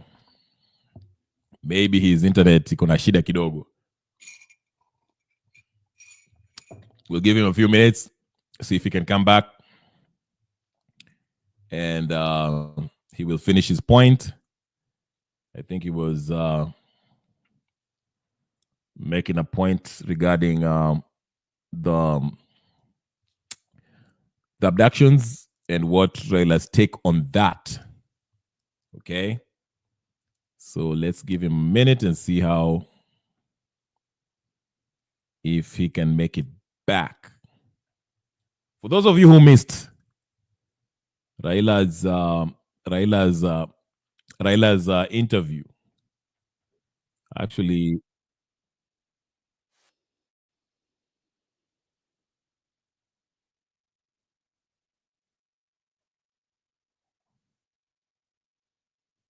hold on, guys.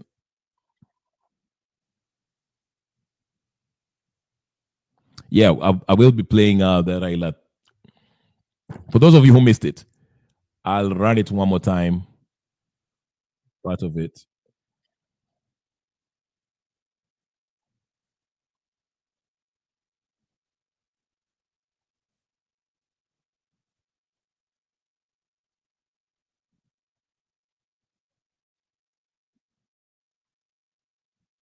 to the invasion of parliament. Raila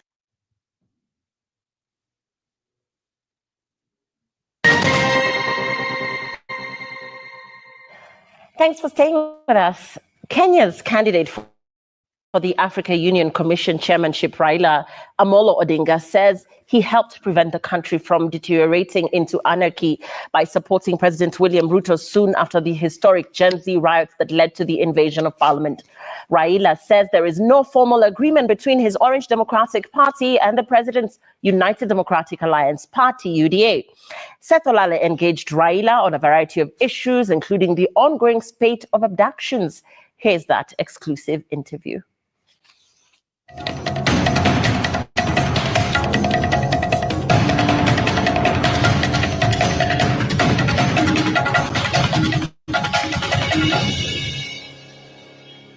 We recently saw the outgoing chairperson, Musa Faki. Yes, Wagera, are you on now?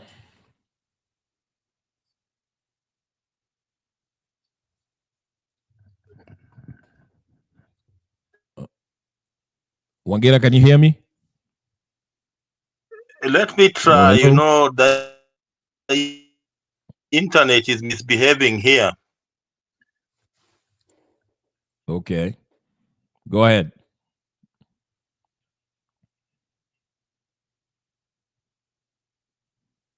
Today, we are telling of abduction.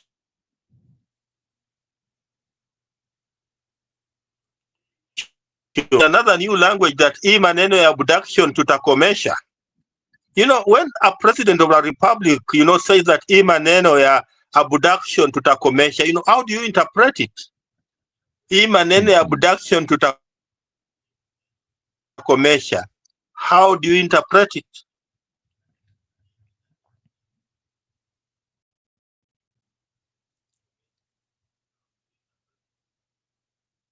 Yes, go ahead. Or is it a question for me?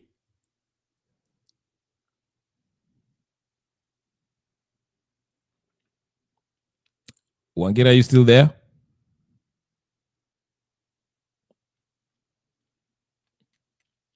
Okay. Sorry, ladies and gentlemen, brothers and sisters, we are having trouble with Wangera. Let's continue with Raila Odinga's interview here, and hopefully Wangera will get his gadgets. Having a meeting with the head of state, President William Ruto.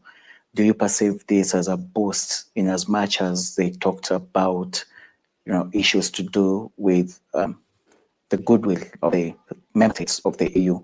But when you have the outgoing chairperson of the AU coming to the very homeland of the Kenyan candidature, could this be interpreted as an endorsement? I don't think so. As you know, Mr. Faki is outgoing, but President Ruto also, you need to know, is right now the chair of the reform committee of the AU. In other words, he is now championing the process of reforming the AU.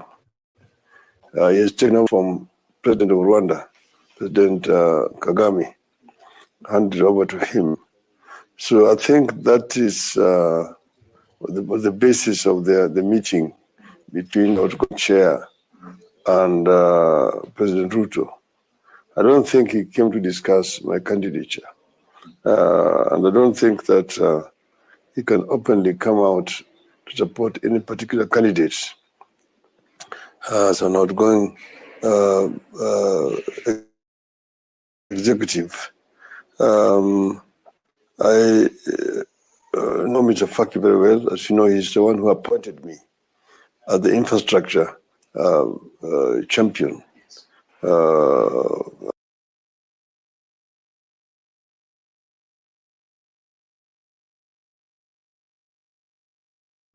Ngira, are you okay now? Let us hope so. You know, we are in the third world where things don't work in the manner that we want them to work. So I was telling you that today, when confronted with the issue of abductions when he was in Homa Bay, he said that Takomesha. And on simple interpretation, when a person says maneno tutakomesha, what does it mean? I want to leave it up to you to interpret, and I seem to have my own way of interpreting it. But to me, in a way, it seems to be incriminating the state that perhaps they have been doing it and now they are going to stop it. That seems to be my understanding of the whole talk. And again, we don't want to live in a country where we depend on an individual's benevolence, on an individual's goodwill. We are country law. We must be guided by the law, not by benevolence or by goodwill of any particular person. No, I remember him talking about our kids that, we should bring them up well, or so that they could be of benefit to society. That's good. But, our kids, are guided by the Kenyan 2010 Constitution.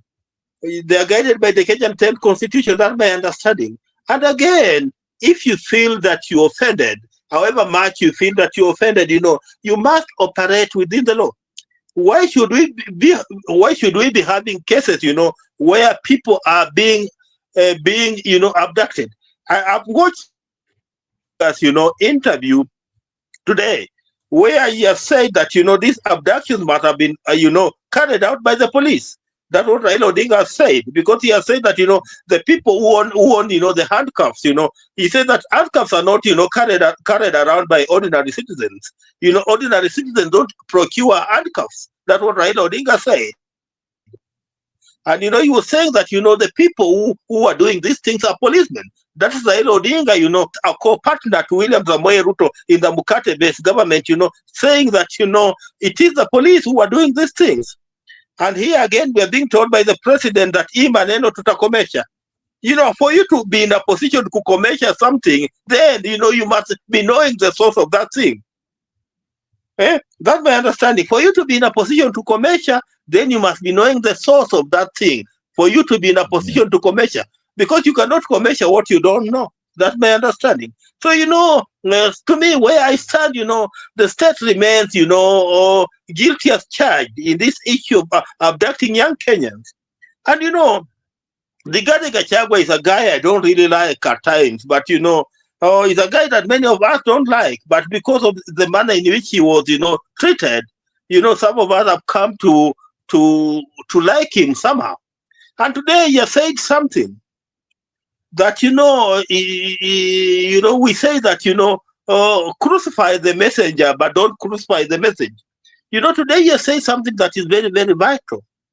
You say that since the days of Mau Mau, up to the days of Mzee Jomo Kenyatta, up to the days of Daniel Toroitich arap Moi, kids were never targeted in a conflict, in a war. Kids were never targeted.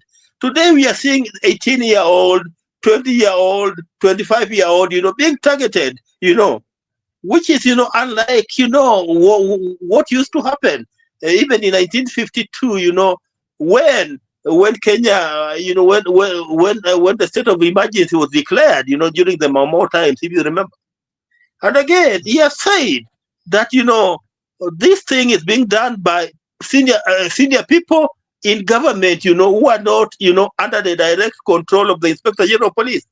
And he has given a name of a gentleman called Abel, who operates from a building in town on the 21st floor, that is a cousin of a senior member of the Kenya Kwanza government. That's what he has said. And he has said these are people who are behind the abductions. And you remember Martha Karua also coming up with another script where he was saying that the team that is abducting Kenyans is a team that consists of people from the NIS, from the army, from the police, and from even our neighbors in Uganda. I remember him saying Uganda, DRC, and Burundi. And then if we couple it up even with, if we couple it up with, the abduction of, Kizza Besigye, the Ugandan opposition leader, then, it gives you a rough picture of what the scenario could be looking like. There are people who are organized perhaps outside the formal police system that, have been assigned a particular role of, hunting down anybody who is opposing this particular government or who is criticizing this particular government. And that could be the reason why today we have been told that hiyo maneno tutakomesha. It could be the genesis of us being told hiyo maneno tutakomesha.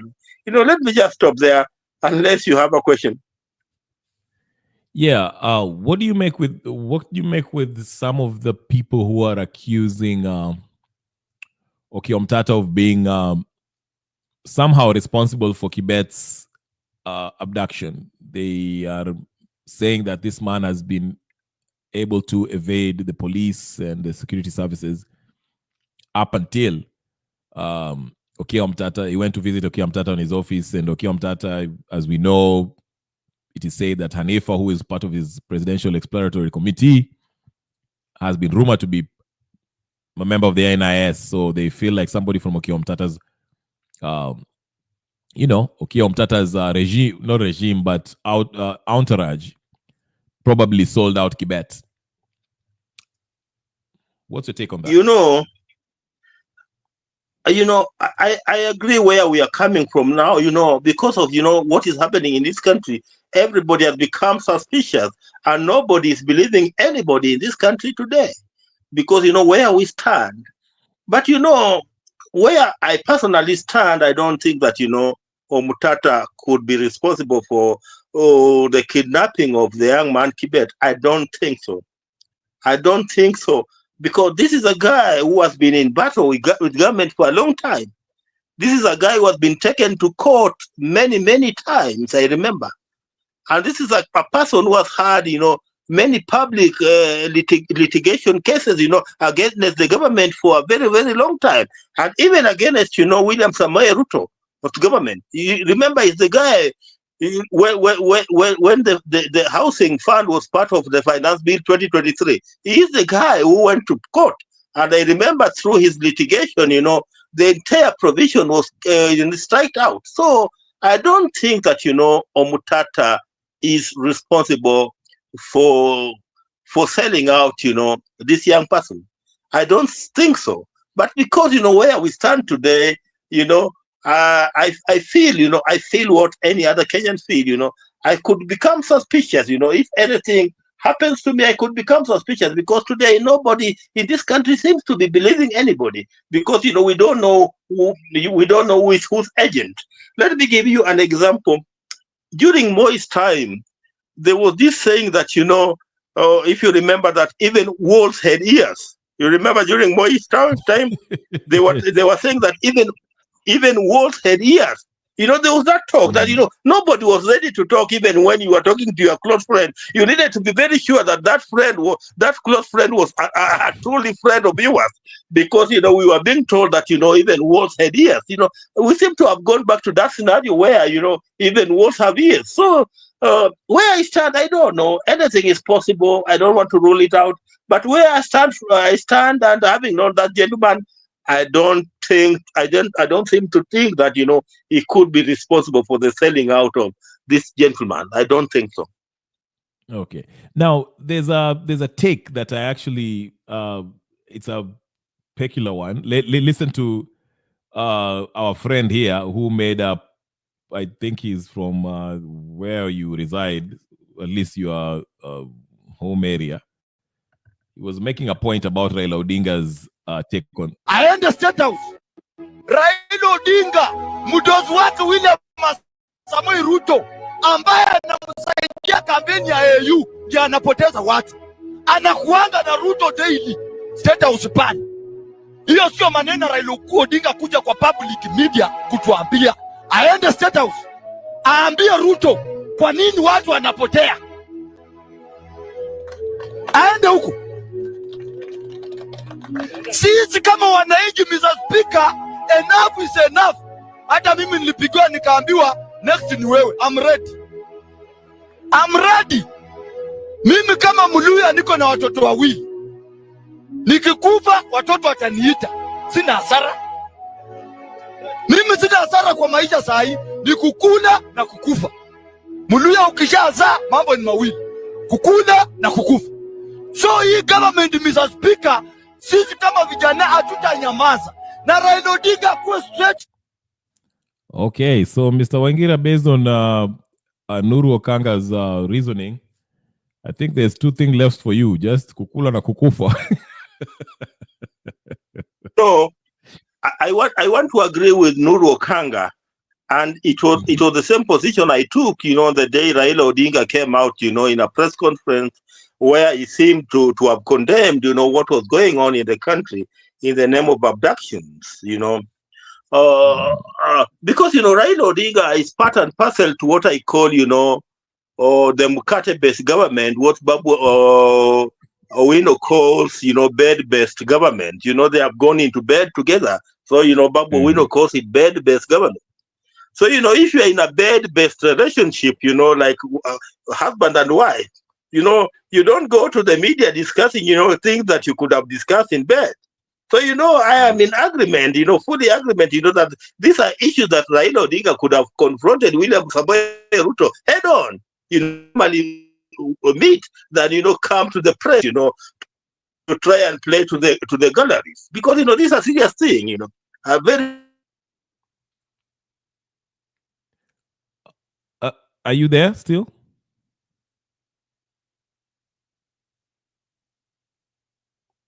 Mr. Wangira? It seems like you look on katika kidogo. Oh, we've lost him again. I just wanted to ask him one. I am here. Okay. I wanted to ask you this. Okay, good. I wanted to ask you this. What crimes did Kibet and others, these young folks, committed? I know you are a friend of the Constitution. You like the Constitution. You like the law. So maybe help us. What exactly did they do wrong as far as legally speaking, by making those memes and making those Kasongo cartoon character depicting Ruto through the AI images as him being in a casket dead or in hell or whatever the case is?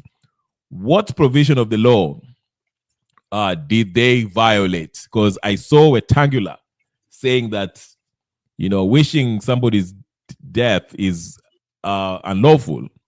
And I'm not sure about that. So maybe you can help us. Did they, what law did they break that warranted them being arrested and detained in Comunicado? One thing that I know is, wishing that you die is not an offense. What is an offense is when I murder you. For example, I can say that may God kill you. Yes. No, if I threaten you, that's another thing. If I threaten you, that's another thing. But if I tell you that, may God kill you, may God remove you from this world, what offense have I committed? So, looking at, those graphics by those young men, I don't know whether they constitute, any offense under the penal code or any of our written laws. But again, if they have committed any offense under our laws here in Kenya, the procedures are very clear. Today, I wrote somewhere and I was saying that, why can't the police adhere to Article 49 of the Constitution on what we call the rights of an arrested person? If you arrest me, Article 49 is very, very clear.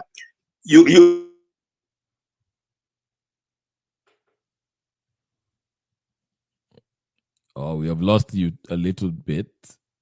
Kidogo. Are you there, Mr. Wangira?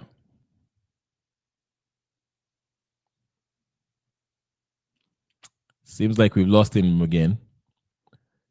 Let's wait till his internet gets sorted. I just wanted to ask him about this freedom of expression part while he works on his internet. Mr. Wangira, we can't hear you.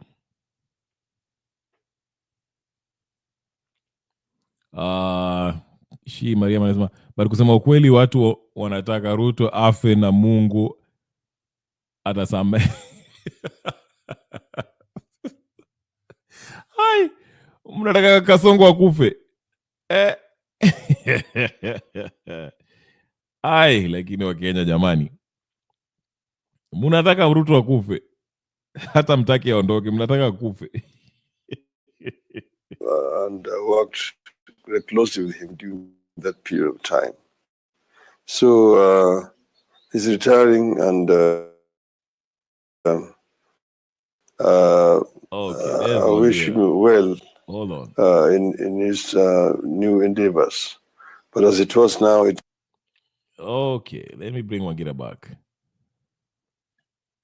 All right, Wangira, go ahead. You're making a point. I don't know if you've. Oh, sorry, sorry for the inconvenience down here. So I was telling you that,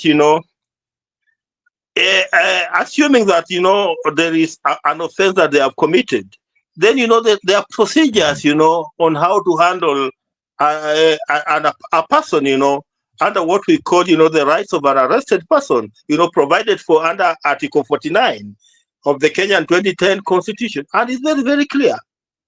For example, it says that, you need to introduce yourself, present, your certificate, your identification, then you give the reason why you want to arrest the person. Avail him an opportunity to talk to the lawyer or to a person who can be of help to him, book him into a police station, then present him before court in 24 hours. But what are we seeing in this scenario? We have people who are abducted on Saturday, some on Sunday. Today is almost another Saturday, 7 days later. We don't know where they are whereabouts. We don't know where they are being held. So, can you call that an arrest, really? Even before we start even discussing on whether they committed an offense or not. But, we want to know whether their rights have been respected. Under the law, their rights have not been respected. And whenever you don't respect the rights of an arrested person, then that charge, does not stand before law. Yes. I just wondered why, because to me, it seems to be a freedom of expression issue to me. I mean, these young folks are expressing themselves by making these images who some might find offensive, but offending somebody through your artistic expression is not illegal, in my opinion. Or am I wrong if somebody makes an image in the computer of you depicting you in a casket? What's unlawful about that, Wagera? This conman called Raila Odinga, for once today, I agreed with him when he told William Ruto on his face that, he's the person who has been insulted most on social media, but he has chosen to ignore it. And angalia naona hii ni kumbafu tu. So, if you are an elected leader, if you're an elected leader, you don't go on picking quarrel with anybody who criticizes you, because you are in public space. And when you're in public space, you go on picking quarrels with everybody that criticizes you. It's not possible. Will he pick quarrels with the 50 million Kenyans who are criticizing him every day? Is it possible for him to do that? That is something that we need. He must be alive to. And just like regarding Gachagua saying today, you can kidnap everybody, every young person, but at the end of the day, other people will come up and they'll continue criticizing you. So by trying to silence people in the manner that perhaps Paul Kagame and Yoweri Museveni do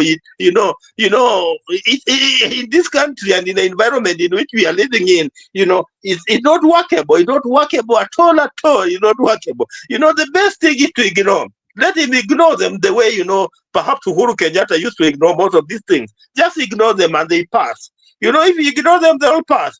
But, if you try to give them, free airtime, they'll continue doing it. And, today, if you go to X, they are repeating the same things, You complain and they are repeating the same things, retweeting. Now, what are you going to do? If there are 10,000 people or 50,000 people doing the same thing at the same time, are you going to arrest the entire 50,000 people, and parade them before court? That's not workable. It's not workable anywhere. He will try. I'm laughing because this is the first time I heard you say you Conman Raila Odinga, because usually restrained from.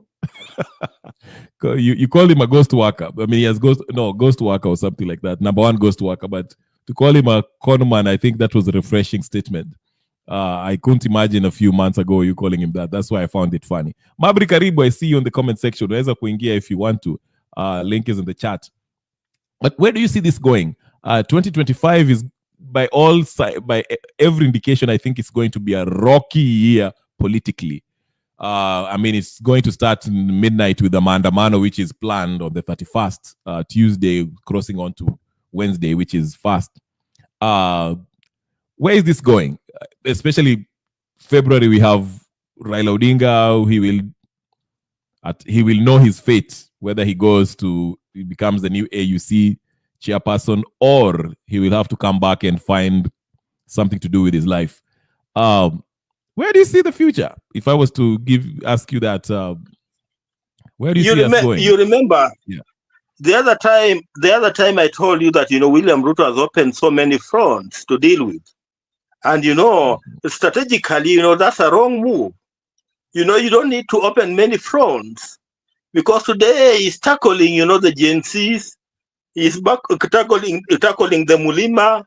Is tackling the middle class who are, complaining about, the deductions on their salary or their pay slips. So, he has opened many fronts. And, moving into 2025, I don't think that, it's going to be a smooth ride for him. Despite having pocketed, Raila Odinga and Uhuru Kenyatta, things are likely to continue being hard for him in governing this country. So if I was him, as president, I'll choose to ignore most of these things, and term them as sideshows. If it was me, I would choose to ignore them, term them as sideshows, then, embark on what I believe is of importance to this country. But, if he engages in the sideshows that we are seeing, where people are being abducted, where people are disappearing, at the expense of, what is supposed to be the national interest of running the government, at the end of the day, people will start seeing only the small things like abduction. For example, today, the last 2 weeks, what Kenyans are talking about is only abductions. There could be 1 or 2 or 3 things that William Samoei Ruto has done right. But because he has chosen to overshadow it with, abductions, people are only seeing abductions. And, what the people of Kenya are discussing about all of it is only abductions. So, he needs to change, his style of doing things. Because if he does not change his style of doing things, then I think that, he'll continue finding it hard, as we move into 2025. Yeah, I think so too. I agree with you. I think he will have a tough time. He better pray that Raila gets that position, AUC. Because the Maandamano are starting, people are getting fed up. Embu was in flames today, and you never know where else. No one wants to. These and MPs again, who are yes. And again, for Raila to have told him on his eye that the abduction issues were embarrassing to this country. For Raila to have told him on his face. And remember today, Uhuru Kenyatta also attended another wedding together with Kalonzo Musyoka, the wedding of the daughter of, Fred Matiang'i. If Ruto is not very, very careful, and, if Raila Odinga, misses it out at the African Union Commission, he could still come back here and, given, the hot political temperatures that we are in, he could decide to dump William Ruto and go the other way. Yeah, in history, Raila is known to dump people. So dumping William Samoei Ruto would not be a very difficult thing for him if he thinks it's not working. So William Samoei Ruto must be very, very careful, and just like you have said, he must pray to God that Raila Odinga gets that seat at the African Union Commission. Because if Raila doesn't get that seat at the African Union Commission, moving into February, moving into March, April, May 2025, then, we might end up seeing another different Raila. And Raila could very easily convince, his brother Uhuru Kenyatta to team up against, William Samoei Ruto. And they could have come up with another person that they will declare torture. And that political disaster for William Samoei Ruto. Yeah, thank you very much. Mabri, I see you. Raila Odinga came out today and told us he still stands by his statement. Adani is a wonderful company. According to him, Adani helped Modi move India from a third world country to a first world country. Only Germany and Japan are ahead of India, but Adani revolutionized India. And also he told us that him and Kenyatta did not enter into a handshake. That was not a handshake, okay? And say that he's not in a bread-based government. So what do you make of that? And anything that you want to talk about? I didn't even know. Thank you, Wangira, for letting me know about Uhuru and Kalonzo attending Matiangi's daughter's wedding. I didn't even know that happened. I only know of what happened in Embu and so forth. So, karibu sana Mabri. Asante. Greetings, everyone. Yeah, a lot has been happening since the last time nilikuwa. I traveled kidogo up country, but I'm back. Actually, I just came in yesterday in the morning, and yeah, I hope mmekuwa na Krisi poa. Thank you. We did. Yeah, I was trying to catch up, and interesting enough, Raila, whatever he's speaking, I think it is a tactic where he tries to play the opposition, yet everyone knows he's in the government. Because for him to stand up and lie, he was not engaging in an handshake with Uhuru. That's a pathetical lie, and it's a pretense of the highest order. But now, what do we, how do we interpret a handshake, or rather, what do we call of the broad-based government, or rather the blood-based government? Because previously, let's go back even before the handshake, Raila was a very staunch opposition. He could question government dealings. I even remember there was a time alituambia we do a go slow on a product, tufunge Mombasa Road ama barabara zote, we just go there, stop our cars and everything, because by then you remember the story of fuel when subsidies zilikuwa zinaenda zote in nini Rubis, alisimama with the people, and that was the period between 2013 and 2017 before the handshake. After the handshake, what do we see? We see Corona coming into this country. He does not question that because that was a reckless behavior, We see the COVID billionaires. He does not speak. And a lot other things. We see Unga being, shooting to almost 250 shillings. He says nothing, And during that time, we see him trying to push the BBI, Then I think it was Ruto who was trying to act like the opposition, because he usually did challenge whatever decisions which were made by the government. But now Raila comes here and tries to tell us he did not engage in a handshake. That's a lie, And that tells you, like, wamekuwa wakitudanganya hivyo. It's just that right now wananchi wamechanuka, and he's trying to woo a different cluster, The young people cannot buy into that nonsense. Initially, or rather previously, kuna cluster ingebai, like, let me and don't misquote me, let me say kitambo Raila angesimama aseme yako kwa handshake, every Luo, everyone from Nyanza and the guys from Kibra wangemwamini, because that's at least a constituent he commands, let's come to 2022. For him to stand up and say he's not in this government is another lie.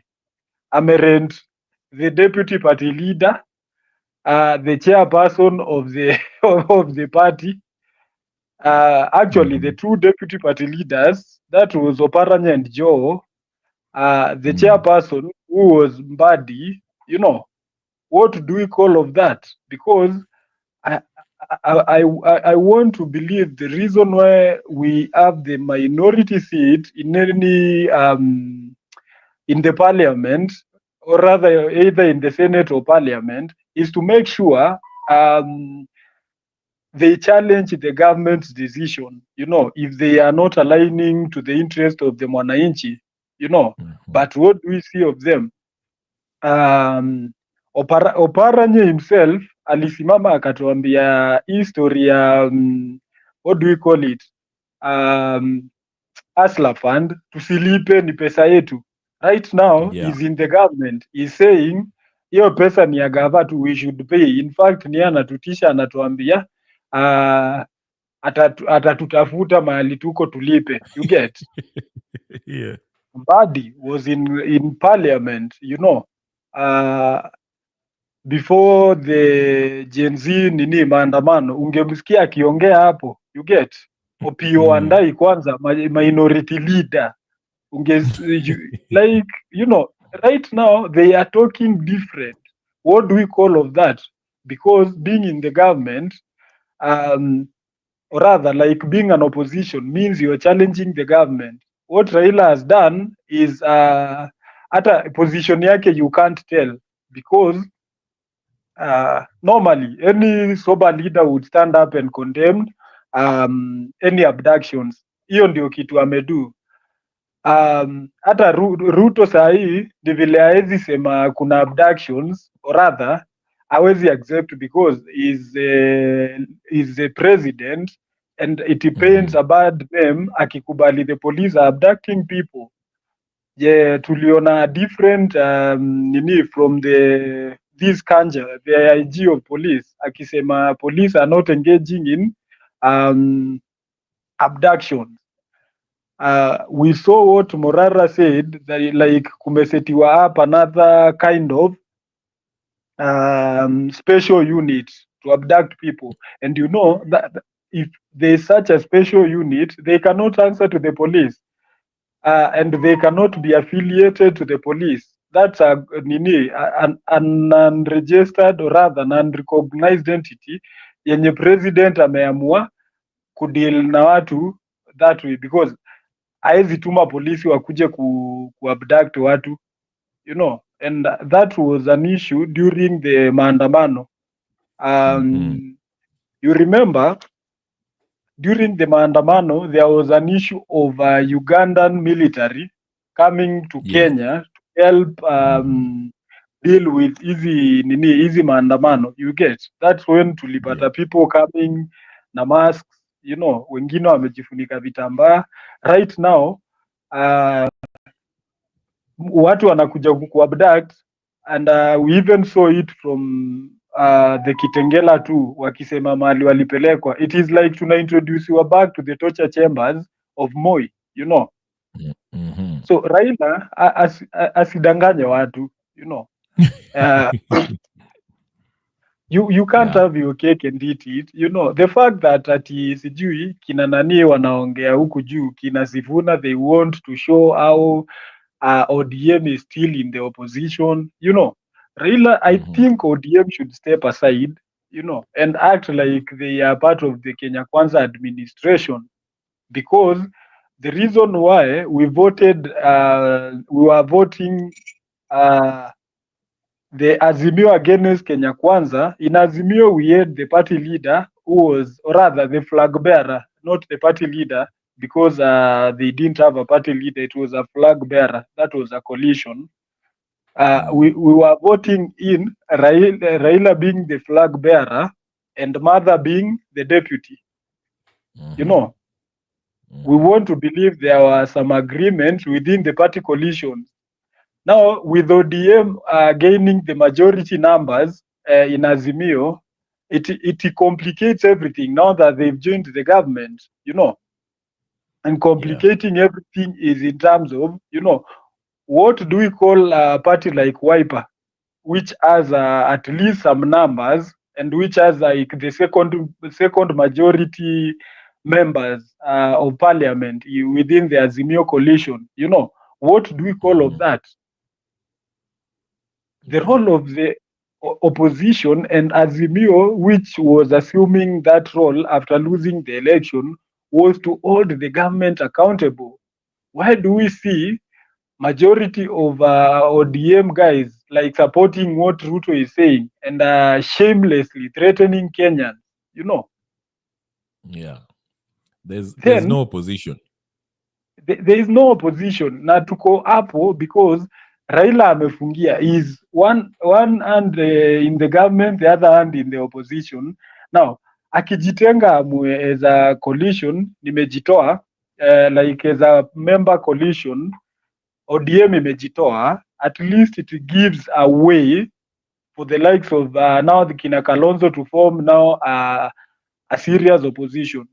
But now let me talk to the hypocrisy of everything, and this is where I support Martha Karua. Na this as like hii ndio conmanship inafanyika. What is Kalonzo still doing in Azimio? You know, because huyu ndio naitaga mchezo wa town. What do you know, by the fact that ako hapo inamaanisha inamaanisha na recognize what ODM are doing, because you can't just stay there. Martha alijitoa like alipeana notice to the RPP na akajitoa, chama yake ikajitoa nini. Aya, where is Jubilee, by the way? Ndio nikuambia it's a long con. Where is Jubilee?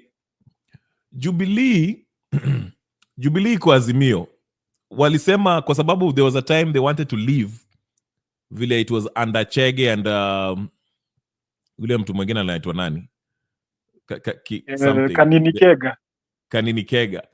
They tried to leave Azimio, lakini of course in court ilikuja ikasema ati Jubilee is still basically owned by Uhuru, or Uhuru is the head of Jubilee or something like that. Okay, no, so when it came, so when it was declared that it was still the leader is still Uhuru, and Uhuru has never said that Jubilee imetoka Azimio. It was Sabina Chege who was telling us that Jubilee sisi tumejitenga, we are now independent, we are out of Azimio. But once the court ruled that it's under Uhuru's leadership, that means Jubilee still stays, because I don't think they've officially written to the inter-party whatever to disentangle themselves from Azimio. So they're still in Azimio. Because Uhuru ndio bado the head of Azimio. Uhuru. Yes. This is where now it gets interesting. You know, before you submit any form to register like a coalition or rather register a party, one of the key things the registrar of political parties insist on is formation of the conflict resolution, dispute resolution committee, you know, which is independent and not just independent, but which you have to show the process of formation of that committee, and then if things escalate beyond, if a dispute escalates beyond the committee, there's a tribunal, and then from there you either contest in the court or so, you know. Now, yeah, that's if there's a dispute within the coalition, but yes, but the parties within the coalition, if they agree, because you can leave the coalition at any time, you don't really need a reason. But you give like a 3-month notice, yes, expressing like you need to leave. Now this is where I want you like to see the interesting bit. Now nakwambia this has been a long con. The fact that Sabina Chege was I think she's a nominated, I guess, MP, right? She's under, either way, she's under the Jubilee ticket, which is in Azimio. And then, like, immediately Kenya Kwanza gets in, they express interest, like they want to, like, be affiliated now to Kenya Kwanza. That's an offense by itself. That's like a serious dispute. And that's where it escalate to even the court. Na court ikasema, like, Jubilee is still in Azimio. Now, these are individuals who have like shown like they no longer respect Azimio. They want to be in Kenya Kwanza, the ruling party. What do you think will happen if now a president wants to pass a bill, or rather wants to pass a policy?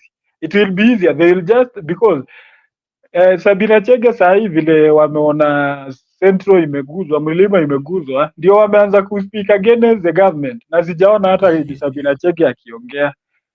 Ni vile sahi most of leaders from Kenya Kwanza who are affiliated to Mount Kenya wamefanya tu kugo slow, wamenyamaza. You get? Indeed, so me I expected even from the word go, the likes of kina Jalango wangekuwa suspended wenye walienda State House wa kwanza. That's why nakwambia it's been a long con, you know.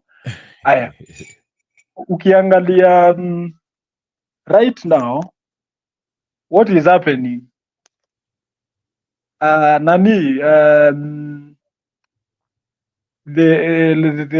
Kasongo regime, what they are now doing, wakienda everywhere they speak, wanasema huyu mtu anaitwa Kalonzo anawaoppose sana, you know, washaanza kuonyesha like is now the official opposition leader, you know. And then you ask yourself, who was Kalonzo in the last election? Alisimama na akili zake mingi akasema akisupport baba tumuite mjinga. And this guy shamelessly he was subjected to interviews, you know, by sasa Kalonzo ana interview na Junet ati for a running mate, and then baba comes and embarrasses him by choosing Martha Karua, you know. That tells you Kalonzo is not a threat.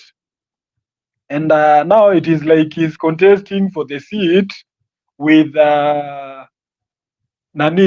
with anaitwaje huyu, with Rigathi.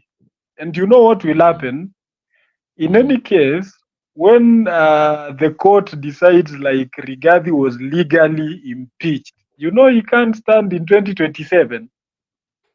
Yeah. Kalonzo is done and dusted, and I think he is very strategic. That's why unaona hataki sana kujiaffiliate na Rigathi, because that's a possibility. The only time Rigathi can deliver numbers from Mount Kenya is when it is eligible to stand, because sidhani akiwa huko nje atadeliver anyway, you know. Yeah. But umeona everyone speaking akisema sijui wakienda tu mahali nyinyi ndio mmetuma Kalonzo ani oppose sijui nini yake na siana nikipeleka mbio, wanajaribu kutuzia an opposition which is dead because Kalonzo can't be. I think Kalonzo will realign himself with Baba once Baba akishashindwa AU kwa kirudi ataanza kupiga makelele hapo vile ameanza kupiga makelele na jifanya opposition, alafu they'll join hands, then it will be a whole coalition za hizi za upuzi. But anyway, ladies and gentlemen, it's been 2 hours. Mabri leo ulikuwa umekuja late, lakini ni sawa, ulikuwa unasafiri. Wacha nifunge duka saa hizi. Tomorrow is also another day. Kesho ni weekend to chap a story. I don't know if you will be busy, but I will stop I'm available here right now. Na resume job huko next year. Okay, sawa. Basi kesho nitaanza mapema kidogo ndio tuendelee. We never know. Vitu zina syllabus inakimbia sana. You never know what might happen tonight. Gachagua anaweza kuamka aseme ati anaenda State House, yeye ndio president. So hatujui nini. It's too much. No, but unajua, by the way, acha nikwambie, Kenyans should be vigilant because unajua aya juzi si umeona Okiomtata akisema sijui pia yeye alikuwa abducted. You saw that story? Sijui alifichwa for some hours. Wapi? nimeiona mahali. I guess ndakutumia tu hizo nini kwa email now that I have your email. Now we wake up, Rigathi leo nimeona ametoa statement, then you wonder like what is happening. They want to confuse us and make sure come 2027 young people don't have like a coalition to associate with. Either way, we ukiulizwa, because like I once told you, Kenya, for you to win an election as a president, you must act like you are opposing the government. That's how Ruto won, you know. Now Ruto amempeach Rigathi, and mind you, this was a well orchestrated strategy. Si kitu ati wameanza juzi ati sijui time ya maandamano. No. It was a well orchestrated deal, and now Rigathi hata hawajaamua kesi yake, ashaanza kuincite Kenyans, you know, I'm the official opposition leader. What do you think will happen in 2027 if we move that route? Ruto atapita asubuhi mapema. We need to be vigilant, and young people, mimi hata naona ndasimama tu kama hakutakuwa na other candidate, because we have to like show interest. We have to express interest, by the way, in political seats. No one else will change our destiny, by the way. Yeah, that is true. Yeah, so we need to be vigilant.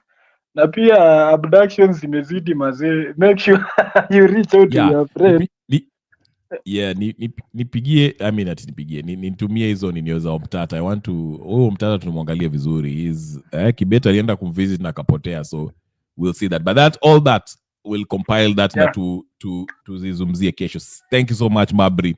Let me shout out. Labani aliingia hapa lakini pia amechelewa. Labani ukuanga na very interesting views. He's pro Raila, pro Ruto. But Labani aliingia hapa once. Haingiangi sana. Yeye ingianga kwa studio once, but a very good friend of the show and maoni yake. Shi Mariam, thank you very much. Gypsy Corner, thank you for the super chat and everything else. Zidi kunienjoy na hiyo mambo ya ninio. Mambo ya Chelsea. It's okay. Tukishashinda league ndio utajua. I'll be here. Tutakuwa hapa na wewe. KK, thank you so much. I've seen you on this chat. Who else? Shimariamu pia. Shukran. Dada Pritpal Kaur. Thank you, Mr. Green. Thank you so much. And everybody else who I haven't met. Rosa M. What's the name? Karen Akala. Pia wewe. Thank you so much. Najua umependa baba. But thank you. Malaika Nyangena. Pia. Thank you so much. Senior. Thank you for watching. Everybody who is going to watch and repeat, please do the same. Thank you so much. Ebu mu like, mu share, mu comment, na mu subscribe. Subscribe na mweke yo bell button. Hiyo kitu na kengele, unaona kitu iweka kengele. Dunga ndio sana ikiingia utajua niko hapa. But like, share, comment, and subscribe, okay? I'll see you guys tomorrow, or maybe, I don't know, maybe later. Nisipoingia baadaye, maybe tomorrow morning. Right? Or tomorrow evening. Sawa. Thank you so much. Peace and blessing. I'm out.